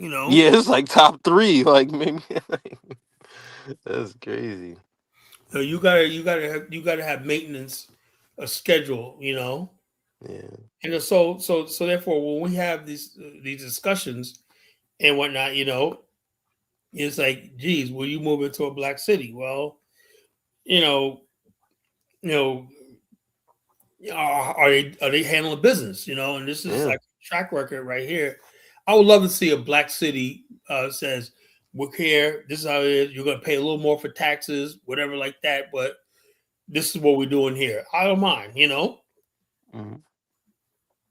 As long as I know the business is being taken care of and everything's being handled, I'll Yeah. move to a black area. But when you say, oh no, man, we don't have to do this, whatever like that, and we're all black and whatnot. No, I don't want to hear all that shit. You got to make the tough decisions about give it to us straight. What is it going to cost us in property taxes and everything like that? What's it going to cost us to keep our water safe? You know, can you do it? If not, then move out the way. We'll get somebody else in there. But a lot of black politicians, they feel entitled. You ever notice that? They feel entitled. Yeah. You know, Especially to a certain pay. Yeah. yeah, they figure because you're black, as a black majority, that they have to be in charge or elected. There Mhm. could have been somebody white running for mayor of Flint, Michigan, that could have done that years ago. You know that, right? Yeah. It could have been It could have somebody. been. Yeah. Yeah, but he probably was. Nah, man, this guy wanted to do this budget and whatnot, and listen to the black leadership. He's gonna do this. He's gonna cut this. He's gonna cut that. Whatnot like that. And next thing you know, people are drinking brown water See. because you didn't want to listen to this white guy who was running for office and told you this is what we're gonna have to do. You know, Hmm. that's exactly what we have right now in black culture in America. We don't want like this. What do you think about Stacey Abrams saying that?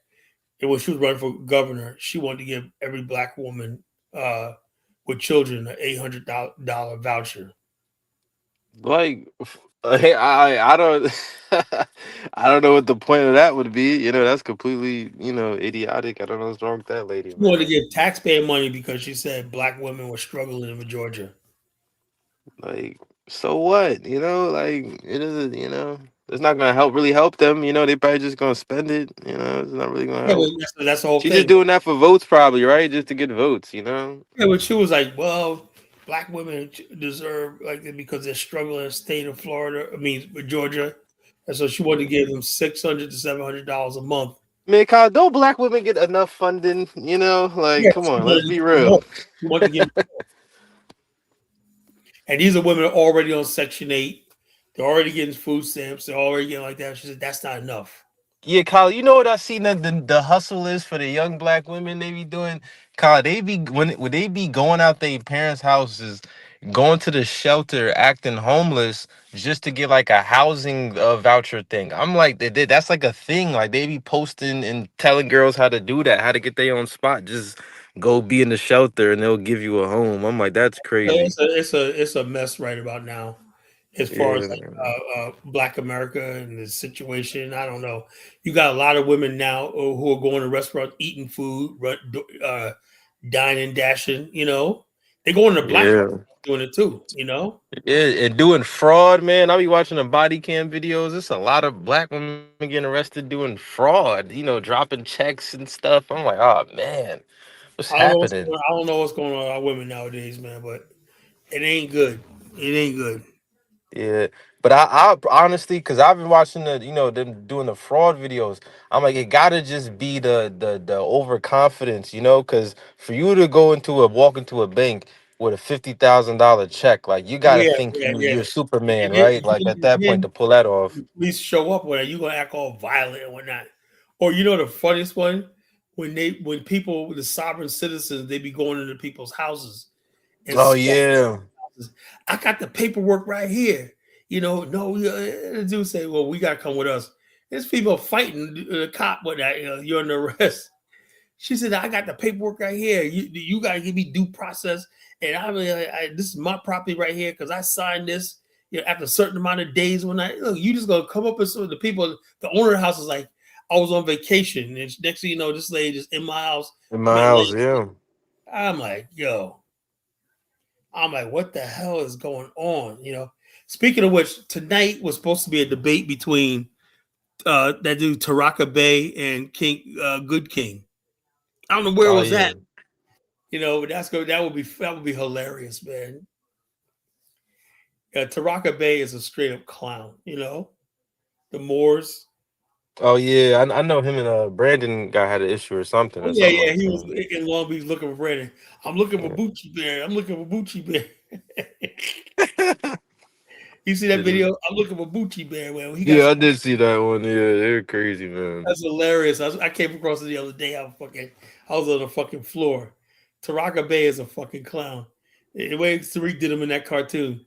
I'm a Pebble site handler. You know. Yeah, but they just be clowning all day, man. And he's supposed to be the alleged people that they want us to look up to. This is crazy, man. Man. So that's why I came here to fucking to get somebody else to look up to, man. 'Cause Oh he yeah, I'm like, was, yeah, this is insane, man. the debate was last night. How'd it go? What could I find the debate at? Afro Theory. When they're hitting it, man. Where can I find that debate at? Is it on TikTok? Was it on YouTube? Yeah, so what you call Taraka Bay. Oh my god, man, the fun never ends, man. Taraka Bay. I'm a pebble site offender. You know I do. And then Michi X is back on the scene. You know Who's that? the light skin one chick, the light skin chick, Michi X. Tariq has a Gucci Bear cartoon called Munchie X. Yeah, and I think the FBA thing I seen too. They had like some trans lady come up there and say she's like the first lady at FBA. Yeah, I yeah, was like, yeah, yeah. what? That woman, yeah. Yeah, he was talking to her, like, having a whole conversation with her and stuff. Him, her, I'm like, I can't deal with it anymore. I mean, I just yeah, I'm can't. like, yeah, that kind of got FBA looking bad. I'm like, I didn't know that. I was like, what the You know heck? what it is these movements, right? A lot of these people, like I said on the last show, the Black Unity shit. That's why I did that show. Anybody could come up to you in the name of Black Unity and hijack your movement, whatever. You could have a movement called the Amigos, right? And then Yeah, next, you know, somebody could come and say, "I want to be a part of the Amigos, man. We're about Black Unity." You don't know what his background is, because you only see him online, right? And then you go look around. That nigga's in a fucking transgender site and whatnot, repping your flag and stuff like that. You don't even know. mm-hmm. That's how it is. You don't know who these people are. So that's what I said, man. That's why I don't believe in the Black Unity shit, man. I said, look, man, I just believe in this, what I'm talking about. If you believe what I'm saying, then we could talk. But if you don't, hey, that's fine too. Yeah, because like you said, like we don't know who we're unifying with. Like it was kind of easier back in the day unifying with black people because like we kind of all had the same morals. We all was going to church, But now we're It like a was all on the scattered same people. page. Like It was all on the same page. yeah, like what I'm saying, like we all, like we all went to church, right? That was like kind of like everybody. Everybody was going to church. Everybody was eating with their family. Everybody was like, I don't know, just Nobody thought that they were Native American. Nobody thought they were Moor. Nobody thought they were Hebrew Israelites. We all knew we were black. We came from yeah. Africa. And then everybody just had the same good quality morals, but like now everybody just different. Like everybody just just I don't even know, man. It's just random. You Yeah, don't know people, who you're people, unifying with. the morals of these black people nowadays, man. I don't know what they think about them. They got no morals, no nothing and whatnot. Everybody just doing their own thing, and whatnot. They just want you to follow them and with that foolishness and whatnot. I don't believe in half the shit these people be talking about. So I'm like, hey, I don't know, I don't know your morals. You don't know mine. So whatever it is, Atlanta is designed for professionals. And Hustle Smart says, "Guerrilla hustles. If you lack both, it isn't for you." Yeah, well, yeah, that's fine. But the bottom line is, what I'm saying is, can Atlanta produce a black government in Atlanta? Atlanta is definitely a black city, right? Can it deliver a thriving, safe black community, right? That everybody can say, "Damn, look at Atlanta, man. I want to go there. I want to invest, whatever, like that." I don't see it. There's some people there, but I don't think Atlanta had its heyday about a decade Yeah. ago. He's talking about how even Dallas, a black city. Like, I remember like my apartment out there, like even hearing back from the in office is like an issue because it's black people running it. They take breaks all fucking day. Like if Hey, you Dark even Migo, think you're it's breaking up. Dark Migo, management you're breaking up. You got to come black back in. people in Atlanta because they all just taking breaks, just playing around all fucking day. That's usually like the management in Atlanta. Yeah, It's not yeah, managed good yeah, at all. yeah. Like I said, it remains to be seen if Atlanta is going to be that place and whatnot. Now, white people, they got this Silicon Valleys and stuff like that. They be, when white people say we got some place and everything like that, everybody in the city, the area is making $300,000 a year and living good and whatnot. Black people, we're hovering around 35 to 40,000. Some of us make like 80,000, and stuff like that. That's good for so-called black people. Yeah, That's the way they look at it. And so Atlanta is what it is, but let's not act like Atlanta's Silicon Valley. yeah. It's just for Silicon entertainment, Valley, right? Like it's just white kids entertainment out out there there. making $200,000 a year, and people work for Google, so like that. You know how much money those people make? Yeah, People that work for Twitter and shit like that. When are we gonna have that? Forget about running a government. When are we gonna have a business that really pays? When are we gonna have when are we gonna have our own version of Twitter or something like that You got people making like $300,000 a year, or Spotify.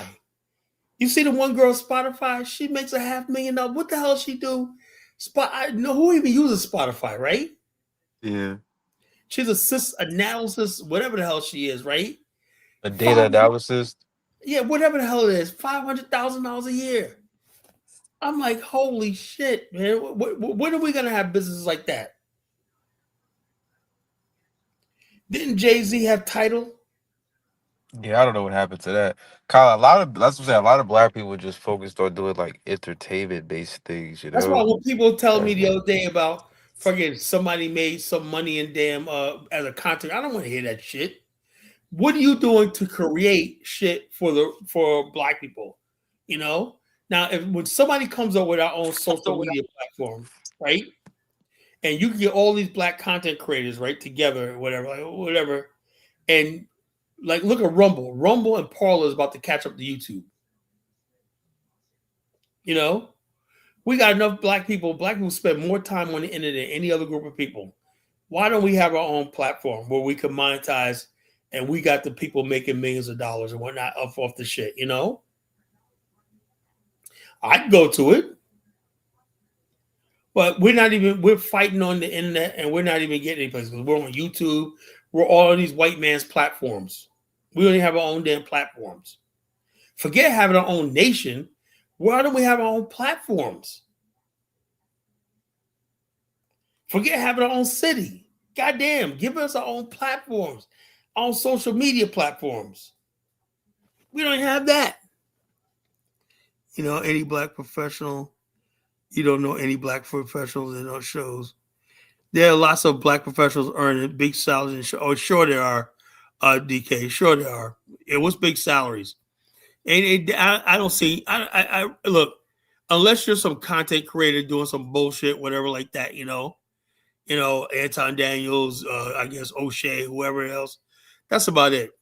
You ain't seeing no friggin' black people on the level of an Elon Musk or something like that making that sort of money.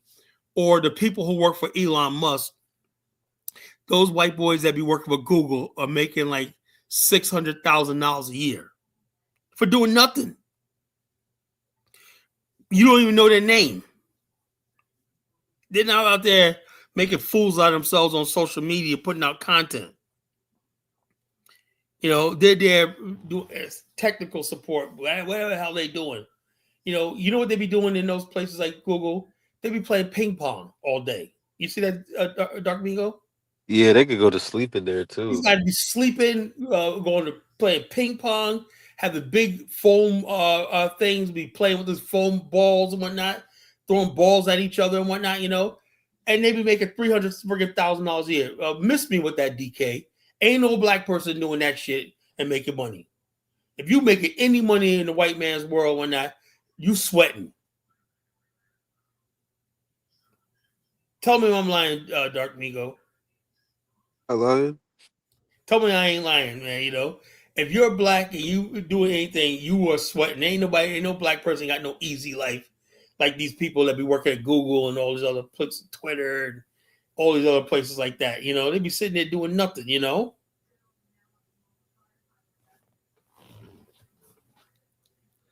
making Trump change. Yeah, you think all black people make go, yeah, okay. You're not in tech or finance. Okay. Okay, DK. Yeah, all these people in Atlanta are doing tech jobs and whatnot. Yeah. Okay. All right, DK. All right. Sure there are. Sure there are. I like to know where are these black people at, DK. They're not out. If they are out there making the money, they're the whitest black person you can find, and they're in Silicon Valley. Those black whites that be in Silicon Valley. They ain't in no damn Atlanta. They ain't in Charlotte. I'll tell you that right now. You can best assure of that. They ain't in Charlotte and they ain't in Atlanta. They ain't in no but majority black city.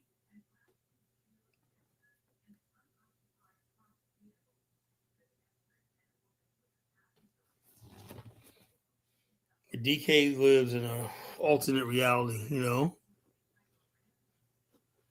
Yeah, I don't know if he be trolling sometimes. I know. You go to Charlotte, and you know something. You know what? You know how you could tell. You go to Charlotte and Atlanta, right?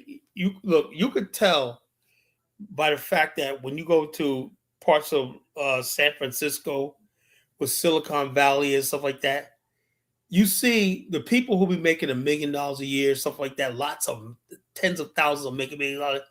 You could see the wealth being passed on into the general public. The type of restaurant you see, you know, just the quality of life around them. You know what I'm saying? Yeah. The money circulates. You don't see that in Atlanta, bro. You may see some black people got money, but there's too many black people. Like you look at Bankhead. If there was money like that floating around Atlanta, there would be no Bankhead, DK.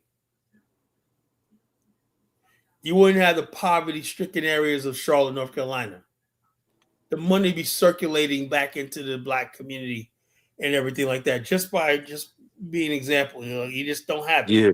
And they probably haven't been to Atlanta. I've been there a couple times in college. Their poverty is terrible, man. Like their places look disgusting, dude. I'm like, I've nah. seen it. I had never been to Atlanta, but I've I didn't seen see their it. poverty, their level of poverty. There's no real money coming into that area in any large number that could make a difference. You know, some people got money and everything. Those black people got a little bit of money are hoarding it. They ain't spending that shit. You go to the white areas and whatnot, you know, where people got millions and millions out. You see marinas, you see yachts, you see all kinds of shit. You know what I'm saying? You can see the wealth. Like the Blue Ridge Mountains of Tennessee and shit like that. You could see wealth, you know? Wealth creates more wealth. You know, it multiplies. It can't be gotten rid of. People, average white person benefit. Why do you think Dark Migo, poor white people love rich white people?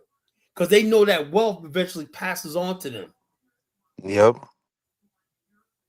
But black people, we hate black people who got money because we know they really ain't got no money, DK. They may have a nice car here and there. They look like they got money. Niggas ain't got shit, man. Come on. You know, white people love rich white people because they know the money eventually comes down to them. You know, the money eventually gets invested. It's called a trickle down theory, DK. But in the black community, ain't not a goddamn trickle thing down because ain't nothing to trickle down.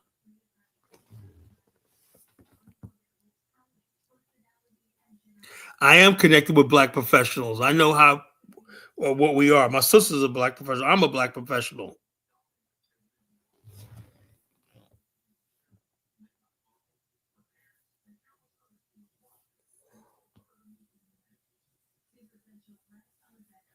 I'm a black professional. I make 6 figures, bro. But 6 figures ain't shit nowadays. I'm talking about motherfuckers that be making like $400,000 to like $800,000 a year. And a lot of these people that be making that much money, right? They be living in ordinary neighborhoods. You know that, Dark Mingo? You be living next to somebody and you think he's gonna be living in a mansion, but if a black person makes $800,000 a year, he's living in a fucking mansion. Exactly. That white person be living in a 2 bay garage, suburban and whatnot. You wouldn't even drive in a car that looks okay. He may have a truck or a Jeep, whatever like that, you know. You'd never know.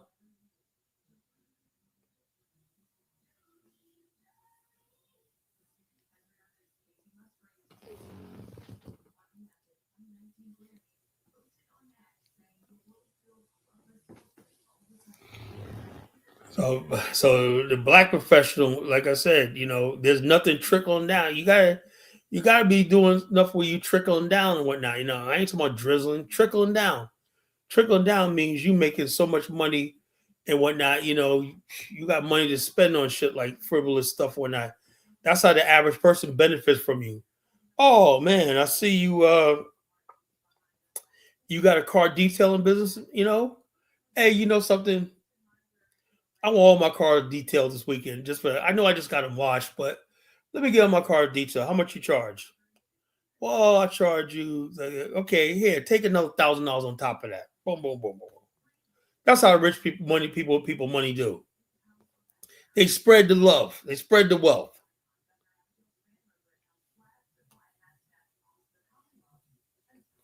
If you ain't got that type of money, you ain't doing shit, man. Come on.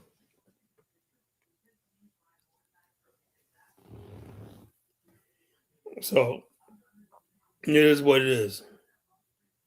I would like to see more black people. If we could ever concentrate black people in one area where we got millionaires and billionaires, right? And then the others, the secondary people like myself, could invest in those. The millionaires being invest in what we're doing on the ground.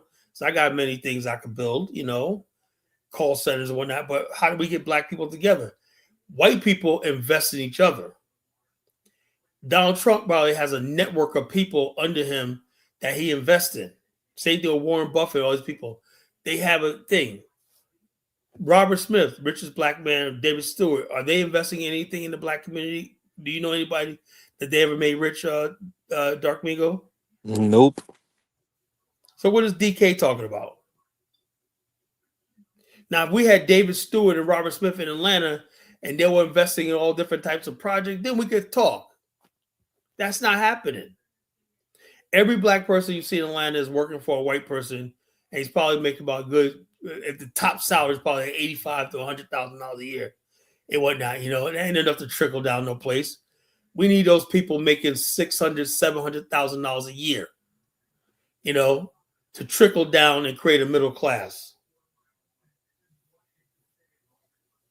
And to do that, you need a safe place. You got to bring black people in, and black people like this. You saw that one dude that got killed pumping his air in his tire at a gas station in Atlanta.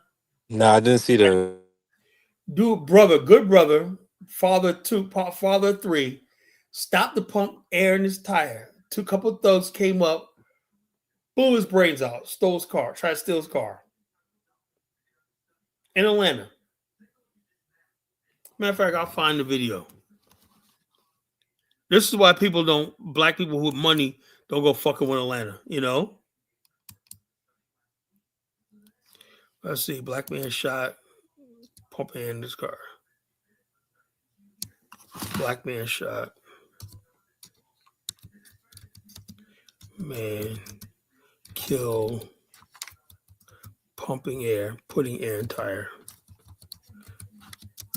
Air in tire.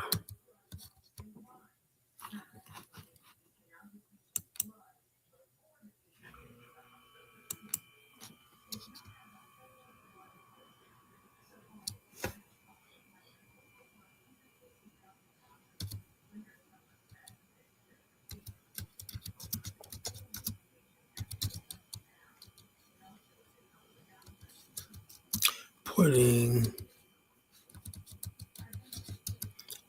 air in tire.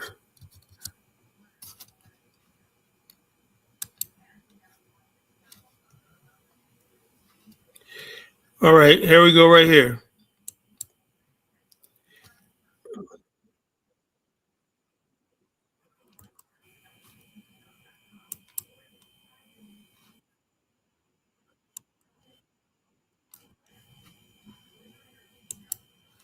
Now, this is what we're talking about, why people don't want to fuck with Atlanta.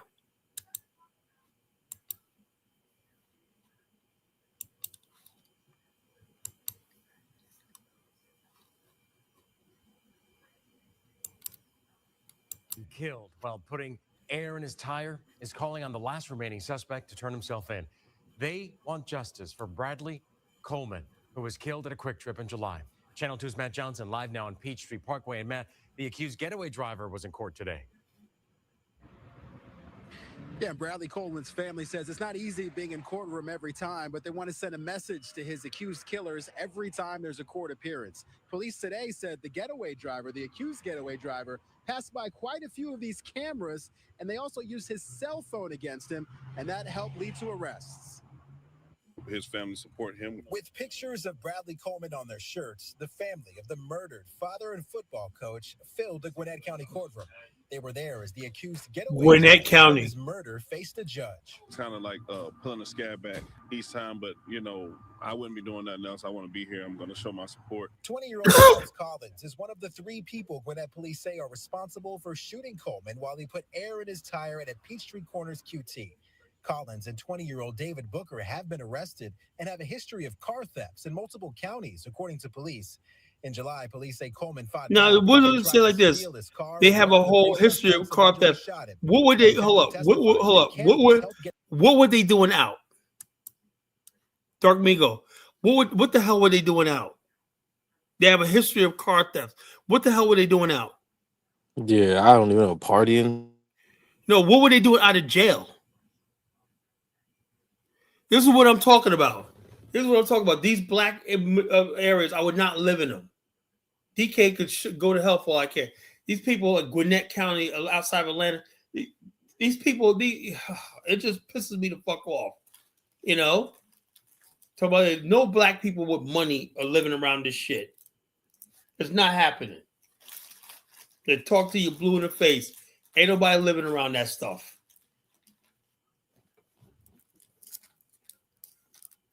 I don't bring back 3 strikes. Bring back 1 strike. 1 strike and you're gone. So this is what I'm saying. Black justice and like that. If you want to live in a black area, be prepared to live around criminals.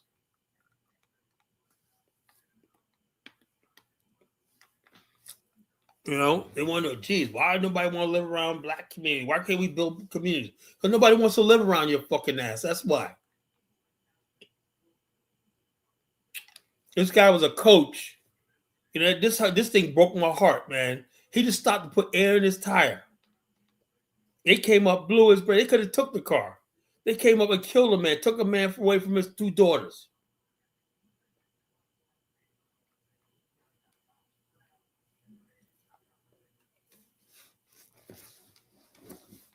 But this is what you got to look forward to when you live in black cities, black majority cities.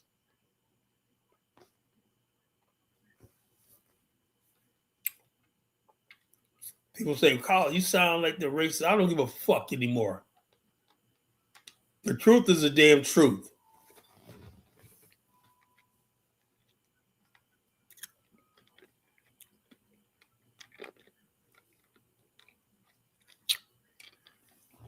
That case really did something to me when I heard that. That was back.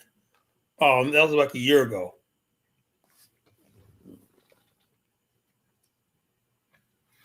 There's no damn nice areas in Atlanta. If that's all around, that guy lived in a fucking nice neighborhood. But he freaking stuck. That's not what it doesn't matter. You got to drive through the whole area. So you're supposed to be barricaded in some neighborhood and don't come out? That's what I'm getting sick and tired of. These so-called, we live in nice neighborhoods. So you're supposed to live like a prisoner? Do you want to live like that, Dark Migo? Yeah, never. I would not want to live like that, man. They don't even got no vegetables in there. Like, the nice black neighborhood. There's no damn nice. So you're surrounded by that shit. There's no nice damn black neighborhoods. That's Atlanta. That's Gwinnett. That's a whole freaking area. Fulton County, all that shit like that's all that metro Atlanta area.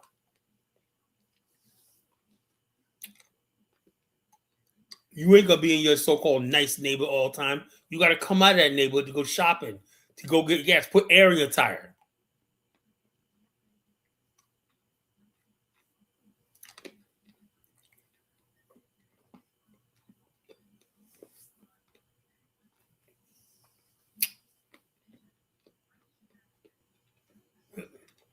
Never seen anything like this in my life. Just there's too many black people defend this shit, man. I'm tired of it.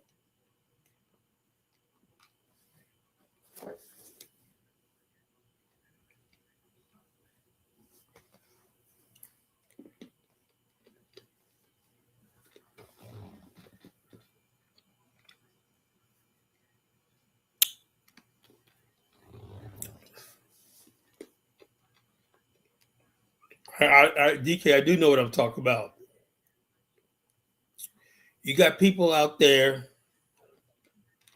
in your so-called Atlanta. Remember there was a couple years. Remember the baby? You know there was this big Yeah. shootout in Atlanta. Remember that? Mm-hmm. There was a party and the baby and all his other Young Thug and all them. They had this big shootout one night. People Oh no, flying. it was I think it was a King Von, right? That's what it was. And he King died. Von and whatnot. You know, they Yeah. tore that friggin' place up in a so-called nice neighbor suburb.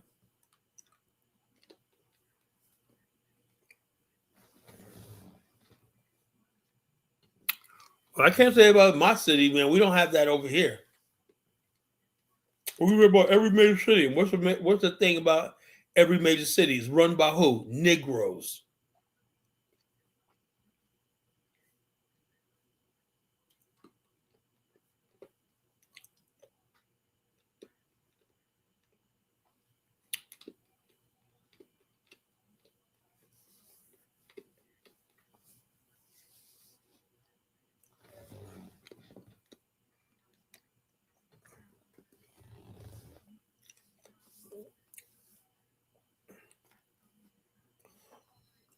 So the bottom line is, here's what it is. Here's what it is.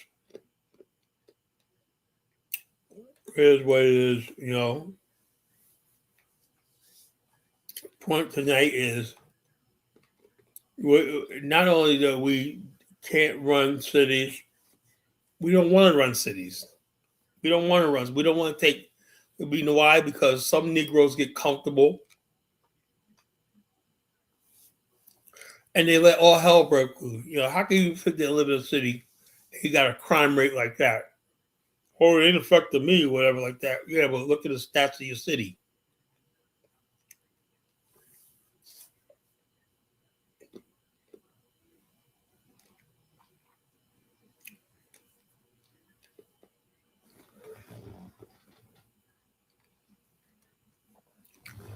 I don't think Miami's not run by Cubans, but Miami Overtown is black. Overtown in Miami is black. That's always been black. Doesn't matter if the Metro is run by Cubans. Don't matter. Black community in Miami is a mess.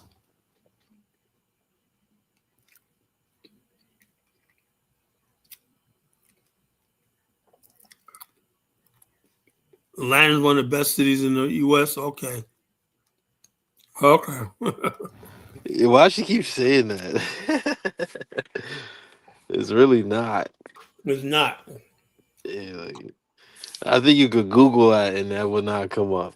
Let me say. I'm a chat BTP. Is Atlanta one of the best cities in America to live? That just look up best city in America to live. I don't think Okay, I'll Atlanta's say gonna best come. cities in America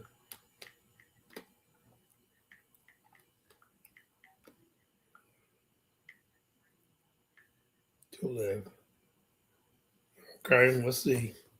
See if Atlanta makes it. You know, Virginia Beach is number 5. Atlanta's way down the bottom. Damn, Atlanta's down there with Boston and DC is not good. Yeah, we knew that already.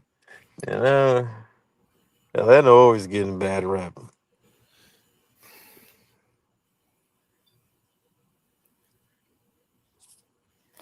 She said if you're a degenerate, you wouldn't know. We just looked it up. It's not there. I'm sorry, Atlanta's not. No, don't cut it.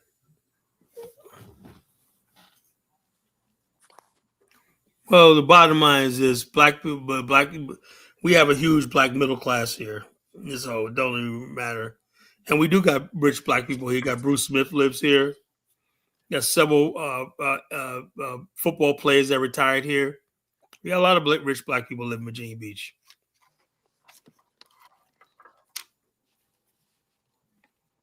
Plexico lives here. The former New York Giants, Plexico, he lives here. Allen Iverson lives here.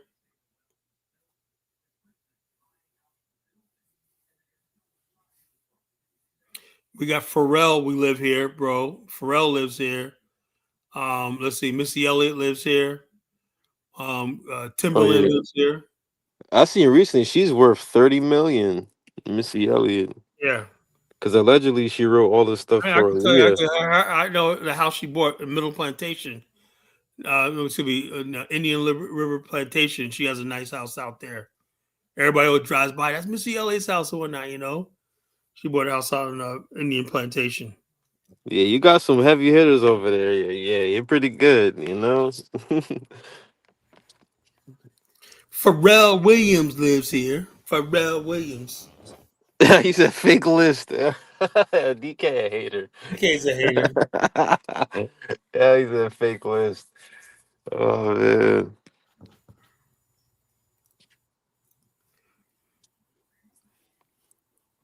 You probably got a house in Virginia Beach. Yeah. Allen Iverson's always here though. Hey, He's you always, probably got a house there. Like they have acting like you can have he's multiple always houses. here in Virginia Beach and Newport News. You always see Allen Iverson down the ocean front, whatever like that. Most of them in LA. Nobody's in no damn Atlanta.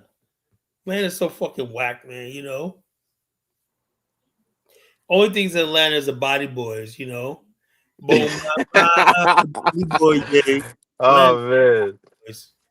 Man, it's funny because that's really true. Because a lot of the girls that come from like up from there and they come out here, like they'll be saying that stuff. You know what I mean? Like they be telling us, Atlanta's a "Oh, bunch that's of crazy." body boys. The Body Boys. They be like, "The best thing you could be is a straight male in Atlanta." I'm like, "What? Like that's crazy." Yeah, they're all a bunch of body boys down there.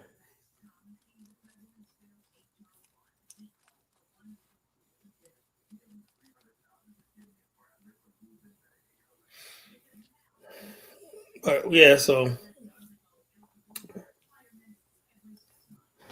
DK says Dark Migo, Kyle lying. I ain't lying nothing, man. I just call it like I see it, DK. Lying about what? A It's definitely Mad Bati boys in Atlanta. Kyle's not lot of lying. body Like boys in that. Atlanta, That's bro. true. That's well known. You can look that up, DK. That's well known. Boom, bye, bye, body boy, yay. What's it was Massey Monday. Boom, bye, bye, body boy, yay. Yo, they took that song and the gays, man. The gays are powerful, man. They took that thing and you can't even find that song nowhere. It's on YouTube, right? But it's Hmm. so bad it doesn't even monetize. Oh man, yeah. Boom, bye, I think bye. they was there. They came out and was saying it was like I a. didn't know what it was about, right? For years until recently. I was at I was hearing some white guy was saying, yeah, that's why we took Buju Banton. I said, what did Buju do? And his body boy when the gays discovered that what he was talking about. Nazi Yeah, Monday. They ruined Buju's career, bro. yeah, blackballed them. Yep. These transgenders are powerful, man. They're all over, but now they're coming into the. What do you think about them trying to get into the WNBA? Yeah, you already know that's not a Yeah, good look, idea at I all. just started liking the WNBA. Yeah, I remember you saying that last time. I Yeah. was like, yo, because I just started vlogging. Elvis, go, you watch something? Yeah, I watched the WNBA. Them girls could ball. Hmm. Now you're gonna tell me they're gonna put some dudes in there and whatnot. I'll be watching some dude, play. I want to see some females. Yeah, that's what I'm saying. I don't even watch sports, but WNBA, that's different. Some of them girls look But nice too.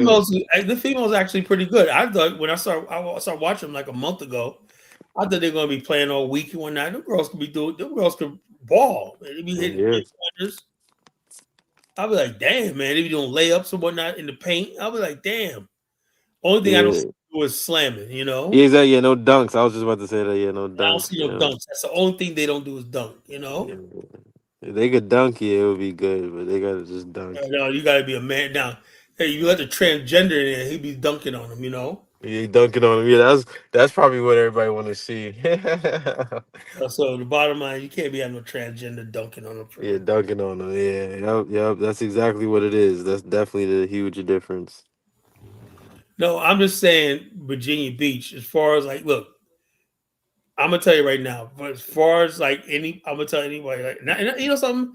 I only saw Virginia Beach because I don't want a lot of Negroes moving out here. You know, I don't want any of y'all Negroes moving out here. But I'll tell you right now, as far as like when I'm looking at the amount of black people who got nice homes out here, nice houses. You know, we got so many nice sections and everything. You always see black people out there in their cookouts in their backyards.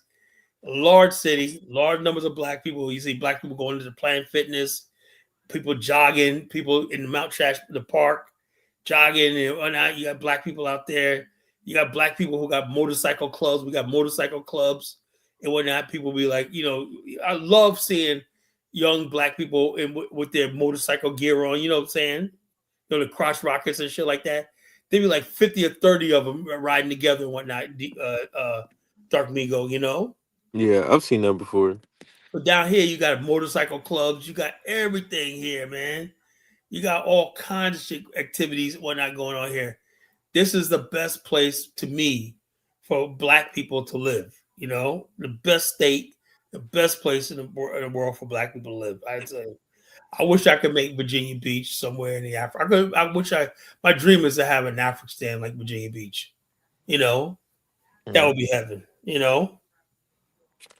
But Yeah, I got a vacation in Virginia one day. I haven't. we share the city with the white people, and we pretty much get along. You know, for the most part. You know. Yeah. Well, like I said, you know, it wasn't like that when I first moved here, but now, you know, this is the best place. The best place. They said this is one of the top 5 places in America for black people to live. You know. Yeah, that's nice. What's the number one? I think Chesapeake right next to Virginia Beach, but I think somebody said DeSoto, Texas. I can't, but DeSoto, Texas is going to have a problem with people coming in from Dallas and Houston and Fort Worth and all that. You know? Yeah, and there's a lot of probably, you know, just a lot of immigrants in Texas too in general. Yeah. So like, We don't have a lot of immigrants here. We got the black people here are all African American. We do have some Africans here. They're from Togo. We have a lot of Togolese here, you know, and they pretty much assimilated into the black community, you know. Yeah, that's the thing about that. If you're gonna come live here, you assimilate with us, because you know they just blend into the black population here, you know. But we don't have a bunch of like, you know, online, you know, a bunch of fucking loudmouth immigrants talking smack, you know. yeah. We don't have a lot of my immigrants. The immigrants are very quiet here. We have some a lot of illegals here, but you know they're quiet. You know. Yeah, they gotta be quiet. Yeah, especially. Well, they're very quiet. You know here. You know, Virginia is a redneck state. You don't make noise here. What black people, black American. I hate that term, foundational black American, but that's the main event here, the culture and everything. And we have a brother community here, the Filipinos. The black and Filipinos are like the brother and sister community, you know. Mm-hmm. Well, that's just like in New York, the blacks and Puerto Ricans were brother. Puerto Ricans, yeah. Mm-hmm. You know, but here's the black and the Filipinos. You know, they're like brother community on that. You know, we're like, cross, section. Filipinos are like the link between blacks and whites. You know, they're like the middle community between black and white people here. You know.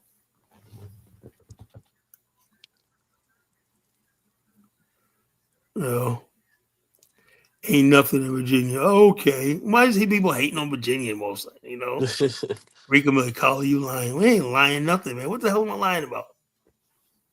You know? Because nobody said anything about Charlotte lately, you know? I mean, Charlotte had its heyday at one time. Yeah, it had its time. Yeah. Everybody don't, you know. Everybody talking about Charlotte one time and nobody talks about it no more, man. Yeah, everybody had their time. Yeah, you know. Atlanta had its time, Charlotte had its time, man. You know, it's all over it. Yeah, I used to hear about Charlotte, North Carolina all the time. That's the only place right here. Immigrants are flooding there, you know. Mm-hmm. Now Charlotte is like an immigrant city, man. All you see is African restaurants here, whatnot. Damn, Rico, man, you must be having fun. And no wonder Rico's so bitter because Africans are all over the place. Oh man. They ain't like that here in Virginia, bro. That'll never happen in Virginia, bro. Rico. Yeah, Charlotte's popping for immigrants. Yeah, immigrants. All you say immigrants, they love Charlotte, man. He done ran the black Americans out.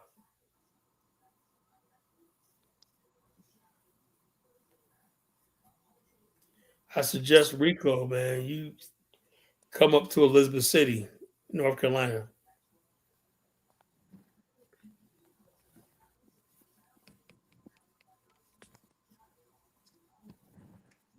That's why Rico's so bitter against immigrants when they took over a city.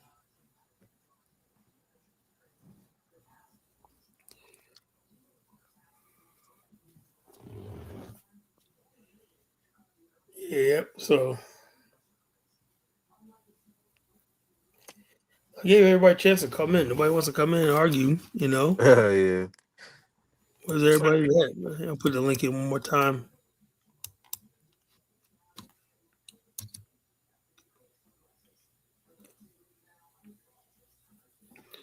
Elizabeth City is a nice city, I like Elizabeth City.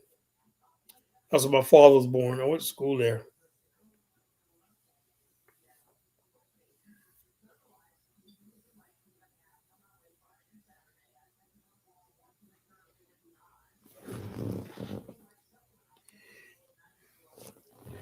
Yeah, but it's a dump, man. Maybe a dump, but it's still Black American there, You go to Charlotte. Charlotte's mostly immigrants, There's a lot of Liberians in Charlotte. A lot of Ghanaians, a lot of Liberians, Yeah, when I be online, when I be hearing Africans, they be talking about Charlotte, you would think they'd talk about their hometown in their country,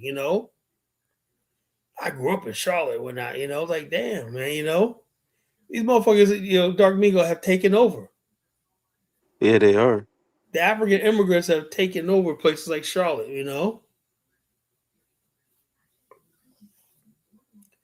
They're taking over, man. That's like, hey, more power to them,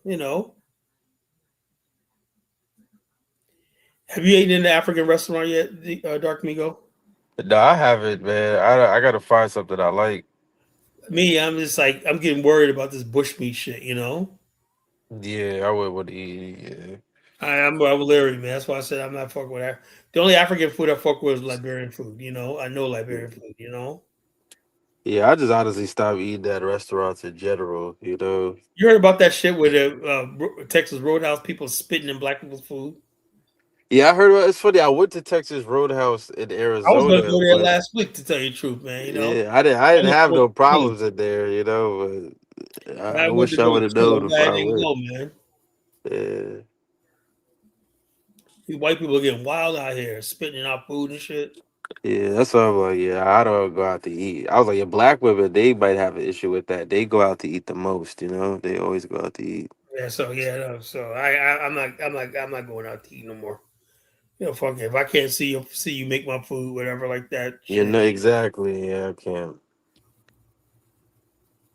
I ain't going to nobody's fucking restaurant. Fuck that shit. Don't need it. I can make my food. My damn. So I'm gonna start learning how to cook, man. I'm learning now. How to cook and shit like that. Yeah, it's not hard. Yeah, I cook all the time. Yep. Well, there's be these recipes on TikTok, man. I'm like, damn, I want to make that. You ever see these Yep. recipes on TikTok? You just gotta get all the ingredients. They go so fast. Add this, add this, add this. Like, slow the fuck down, man. What was that ingredient again? So I'm gonna start learning how to cook, man. Just so many dishes I be seeing on TikTok, man. Yeah, YouTube. Yeah, YouTube and TikTok. I haven't seen on YouTube, but I be getting these things be coming on my For You page on TikTok recipes. Dolly Parton died when I said. Let's see, recipes for dinner ideas. For dinner last night, I made this taco stromboli, and it turned out. So yeah, we having stuff out here, man. They be looking good, That's man. so good. My husband. Hey, Dad. What's for dinner? Y'all like one-pot meals, or do you like your kitchen looking like a tornado when you? So like I said, I'm gonna be cooking very soon. The same old thing. Be cooking very, very soon, man. You know, cooking real like that. Some of this fall and winter, I'm gonna make a point cooking at home and cooking my own goddamn food. Don't go out. Yep. You can start with the pastas. Those really easy to make. Oh yeah. I like fettuccine. You know what I don't like about Chili's? Chili's got that the Pantene whatever pasta for the noodles. That's disgusting. Oh yeah. I hate that. You know, before Chili just had fettuccine. You know, for their noodles. Well, I love fettuccine. It's delicious. You know. Yeah, me too. Yeah, I like fettuccine noodles. I Yeah. love fettuccine, man. You know, so I love fettuccine, Cajun fettuccine. That's the best. You know. Yeah, he's Spicy. talking the black and Cajun. Yeah, remember Chili used to have that black and Yeah. Cajun. Oh, they took And that then off. Fridays too had that. Who did? Fridays. I didn't know that. Yeah. Probably black and Cajun. Yo, so we got the same taste. Black and Cajun fettuccine. God, that shit's fucking. Yeah, that's what all the black people get. I'm not gonna lie, that's our thing, getting the Cajun fettuccine. I love fettuccine, man. I love Cajun fettuccine, man. DK, what's going on, man? What's up? You can hear me, Colin? Loud and clear, man. Come on, you talking all this shit, man. I wasn't gonna come on, man, but you got me a little bit heated with this Charlotte hate, man. Oh yeah. You and your Atlanta, man. Come on, man. Yeah, Colin, you know, man. What you say? Man, come on. All these black professionals, you don't know any black professionals. That's what's up, man. Let me tell you something, DK. You probably haven't realized, right? We've had black professionals since the 1920s, right? But ain't did nothing to help the black community because a white person will pay the black professional what he pays his janitors. Come on now, Colin. You're talking about now. There's black professionals earning high six figures. Yeah, I know them. 6 figures is really nothing no more. You know, see what they're paying white people in fucking technology like Spotify, something like that. They're paying them $500,000 a year. Yeah, they're getting that too. They ain't no paying no black people. Colin, I know them. I know them. Ain't nobody paying no black. You don't know them. You don't know them. I do know that. You don't, because I know them. Yeah, look. Bottom line, look. I know my people, right? See, Colin, you're not in those industries. Look, if the black, so you don't know them. If black people making, black people are making those money. Black America will look totally different than you see right now. Colin, you gotta come down to Atlanta and rub shoulders with those people. Come down to Charlotte, bro. Look, I'm telling you. I'll get you a nice pulled pork sandwich and show you around. I don't eat pork. Check this out. Look, if you were black people making the money that the white people make in Silicon Valley, Atlanta would differ. You have a middle class there that's thriving. You do got there's a thriving middle class in Atlanta. Colin, you're not connected with Atlanta. The majority I go there often. I know many black people working in tech, working in different industries, doing well there. What majority of that's what so-called doing well. The majority of people, they're doing really well. I've seen their houses. DK, you understand something? The majority of black people in Atlanta and Georgia are hand-to-mouthers. And that's not true, Colin. That's not true. Anything below North Carolina and below, most of the people hand-to-mouthers. Then if that's the case, then Virginia Beach is hand-to-mouth. Both Atlanta, both Charlotte, they're wealthier. They're much wealthier than Virginia Beach. Glorified hand. And we have a higher middle class. They glorified. You guys are hand-to-mouth. You guys are hand-to-mouth. There's a hand-to-mouth. And you don't have power. You got to listen to those racist white people. Those racist white people. Hand-to-mouth from dirt to Dimsday. When They're barely getting by when they're by and by. Yeah, Carl, look up the top 10 cities for black people. The best cities for black people to live. Atlanta will be Atlanta and Charlotte will be in the top 5. Hand them out first, you know. Atlanta and Charlotte will be in the top 5. Hand them out first. Let's see. See, black people are thriving in Charlotte and in Atlanta. Yeah. And Colin, maybe you try to find a job here and it didn't work out. You try to maybe a girl dumped you who's from Charlotte and it kind of hurt your feelings. But black people thriving in Atlanta. Black people thriving. Share your screen, Colin. Share your screen.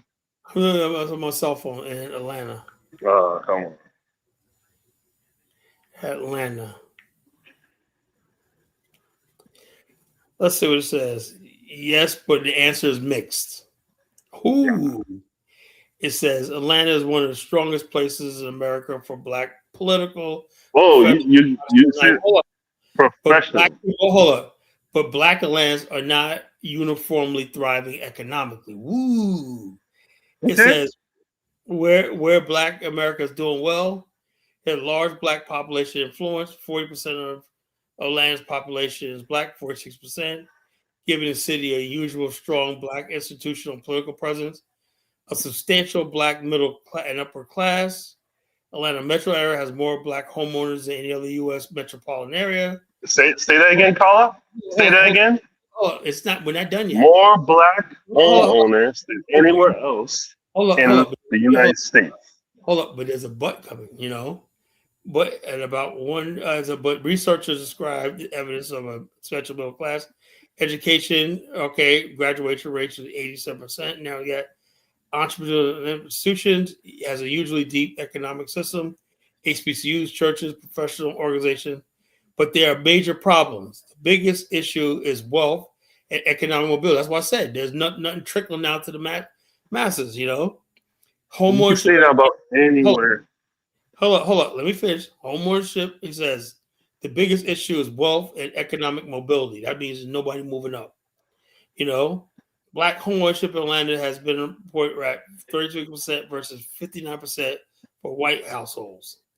Black residents continue to have substantial lower access to income, savings, financial wealth building opportunities.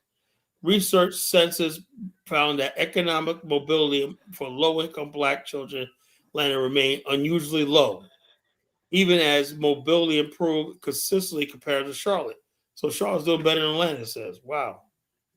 Atlanta also has a housing affordability problem, but disproportionately affects lower income black residents. So black America's thriving in Atlanta for black middle and upper classes, often yes.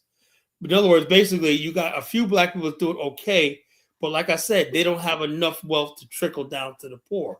That's the problem. White wealth trickles down to poor whites. We'll call it, there's more black. Well, Atlanta is short. They're still in America. So the problems that face black people will, of course, face those same black people in those two cities. Low-income black families, much less so. Atlanta has persistent poverty, housing pressure, wealth gaps, weak economic mobility, upward mobility. Atlanta has the strongest black communities, but this doesn't mean the black residents are economically thriving. If you're considering Atlanta as a place to move to and build wealth, I can compare Atlanta versus Charlotte, Houston, Dallas, Washington State, especially for black Americans on income, home ownership, crime. But the thing is, like I said, the problem is what the situation is. You don't have you don't have enough black wealth to translate to the masses. That's why the black upper mobility is going to need black people. Like white upper mobility counts on white people, you know, reaching back and, you know, it's like that. Black people don't have the means to, even though they're doing all right in the middle class, they don't have the means to help the poor blacks. That's I never said it was perfect. I said it's still one of the best places for black people to live in the States, in the United States. If you like mediocrity and therefore the world. If you like mediocrity and whatever, if you're going to compare Atlanta to fucking Africa, of course, yeah. But as far as like, I mean, could it be better? Of course, it can be better. There's a lot of room for improvement. But if you look, that's all I'm saying, so I don't want to get all hyped up and whatnot. Talking about, oh, Atlanta's okay, but we're not there yet, I don't know if it's ever going to be there because, black people in the middle class just better be glad they got what they got. They can't, I don't think they're in a means to help the poor black, so we're just stuck in a quagmire, that's what I say. So it is what it is. All right, then. Well, I'm glad you concede. Well, no. It's I'm not conceding. I'm just saying that let's not get all happy. Atlanta's not Silicon Valley, man. Or I got that. It's not Silicon Valley, definitely not. It's not Silicon Valley. It's not any of these white areas where you got white folks or whatnot. Or do you ever see the movie The Slums of Beverly Hills? No, I haven't. Well, the movie, that was a good movie, but it just showed you that the guy said he moved his business, he sold his business, and he moved to an apartment in Beverly Hills in the 70s. And he said, "Why are we moving? We're moving to Beverly Hills now." Although they lived in a not rundown, but it was like basically middle class apartments in Beverly Hills. Still look nice, It has a 70s California sort of feel to it, the movie. But they said we're still Beverly Hills. In other words, we're still around rich people. So eventually he figured that the wealth, whatever like that, would trickle to him because he's living in a city where rich people are, movie stars are, and stuff like that. So, and the place he lived at was just ordinary. They called the slums of Beverly Hills, but it was better than the area that they came from, out east. That's what you have, right? In the white areas, like the slums of Beverly Hills, the slums of Silicon Valley. There's no slums of Atlanta area because the bottom line is there ain't nothing going to trickle to you anyway. If you live in the slums of the black area, you fucking dead ass. That's what I'm saying. They have to get it from the mud. They got a lot of opportunities. Well, the bottom line is this: there's not a whole lot because there's not a whole lot to trickle down from. Slums of Beverly Hills, you're going to eventually bump into people, at the cafe, whatever like that. He could be a movie producer and will put you on a movie or somebody like that, some bigwig, multi-million-dollar, or somebody's agent, something like that. That's what all the freaking everybody in Hollywood that's connected with money lives, Beverly Hills. So if you live in any part of Beverly Hills, you most likely going to be connected with somebody eventually. That's what I'm saying. That's what I mean by the slums of Beverly Hills. Well, they're doing a good job attracting investment in Atlanta. So I know they're doing something to the downtown. There's a lot of scamming going on too. A lot of black people, unfortunately, a lot of black people with money and stuff like that, doing these crypto scams and all that. This one girl just got busted trying to do a crypto scam when a lot of black people believe that some of these black people have more money than they actually do and stuff like that. There's a lot of that going on too, So. I mean, a lot of these people, even white people, doing a lot of scamming. So it's not unique to black people. Well, I know that, but it's like you take advantage of black people, man. That's I don't know, it's something else. But anyway, I think I'm gonna cut it early tonight, DK. All right, then. Take it easy. All right, y'all take care. All right, folks, this is Nation. Thanks for joining us tonight and whatnot. Thanks for being here. And thanks for another night. Sorry we got to cut it short, but I'm a little tired tonight. And y'all take care.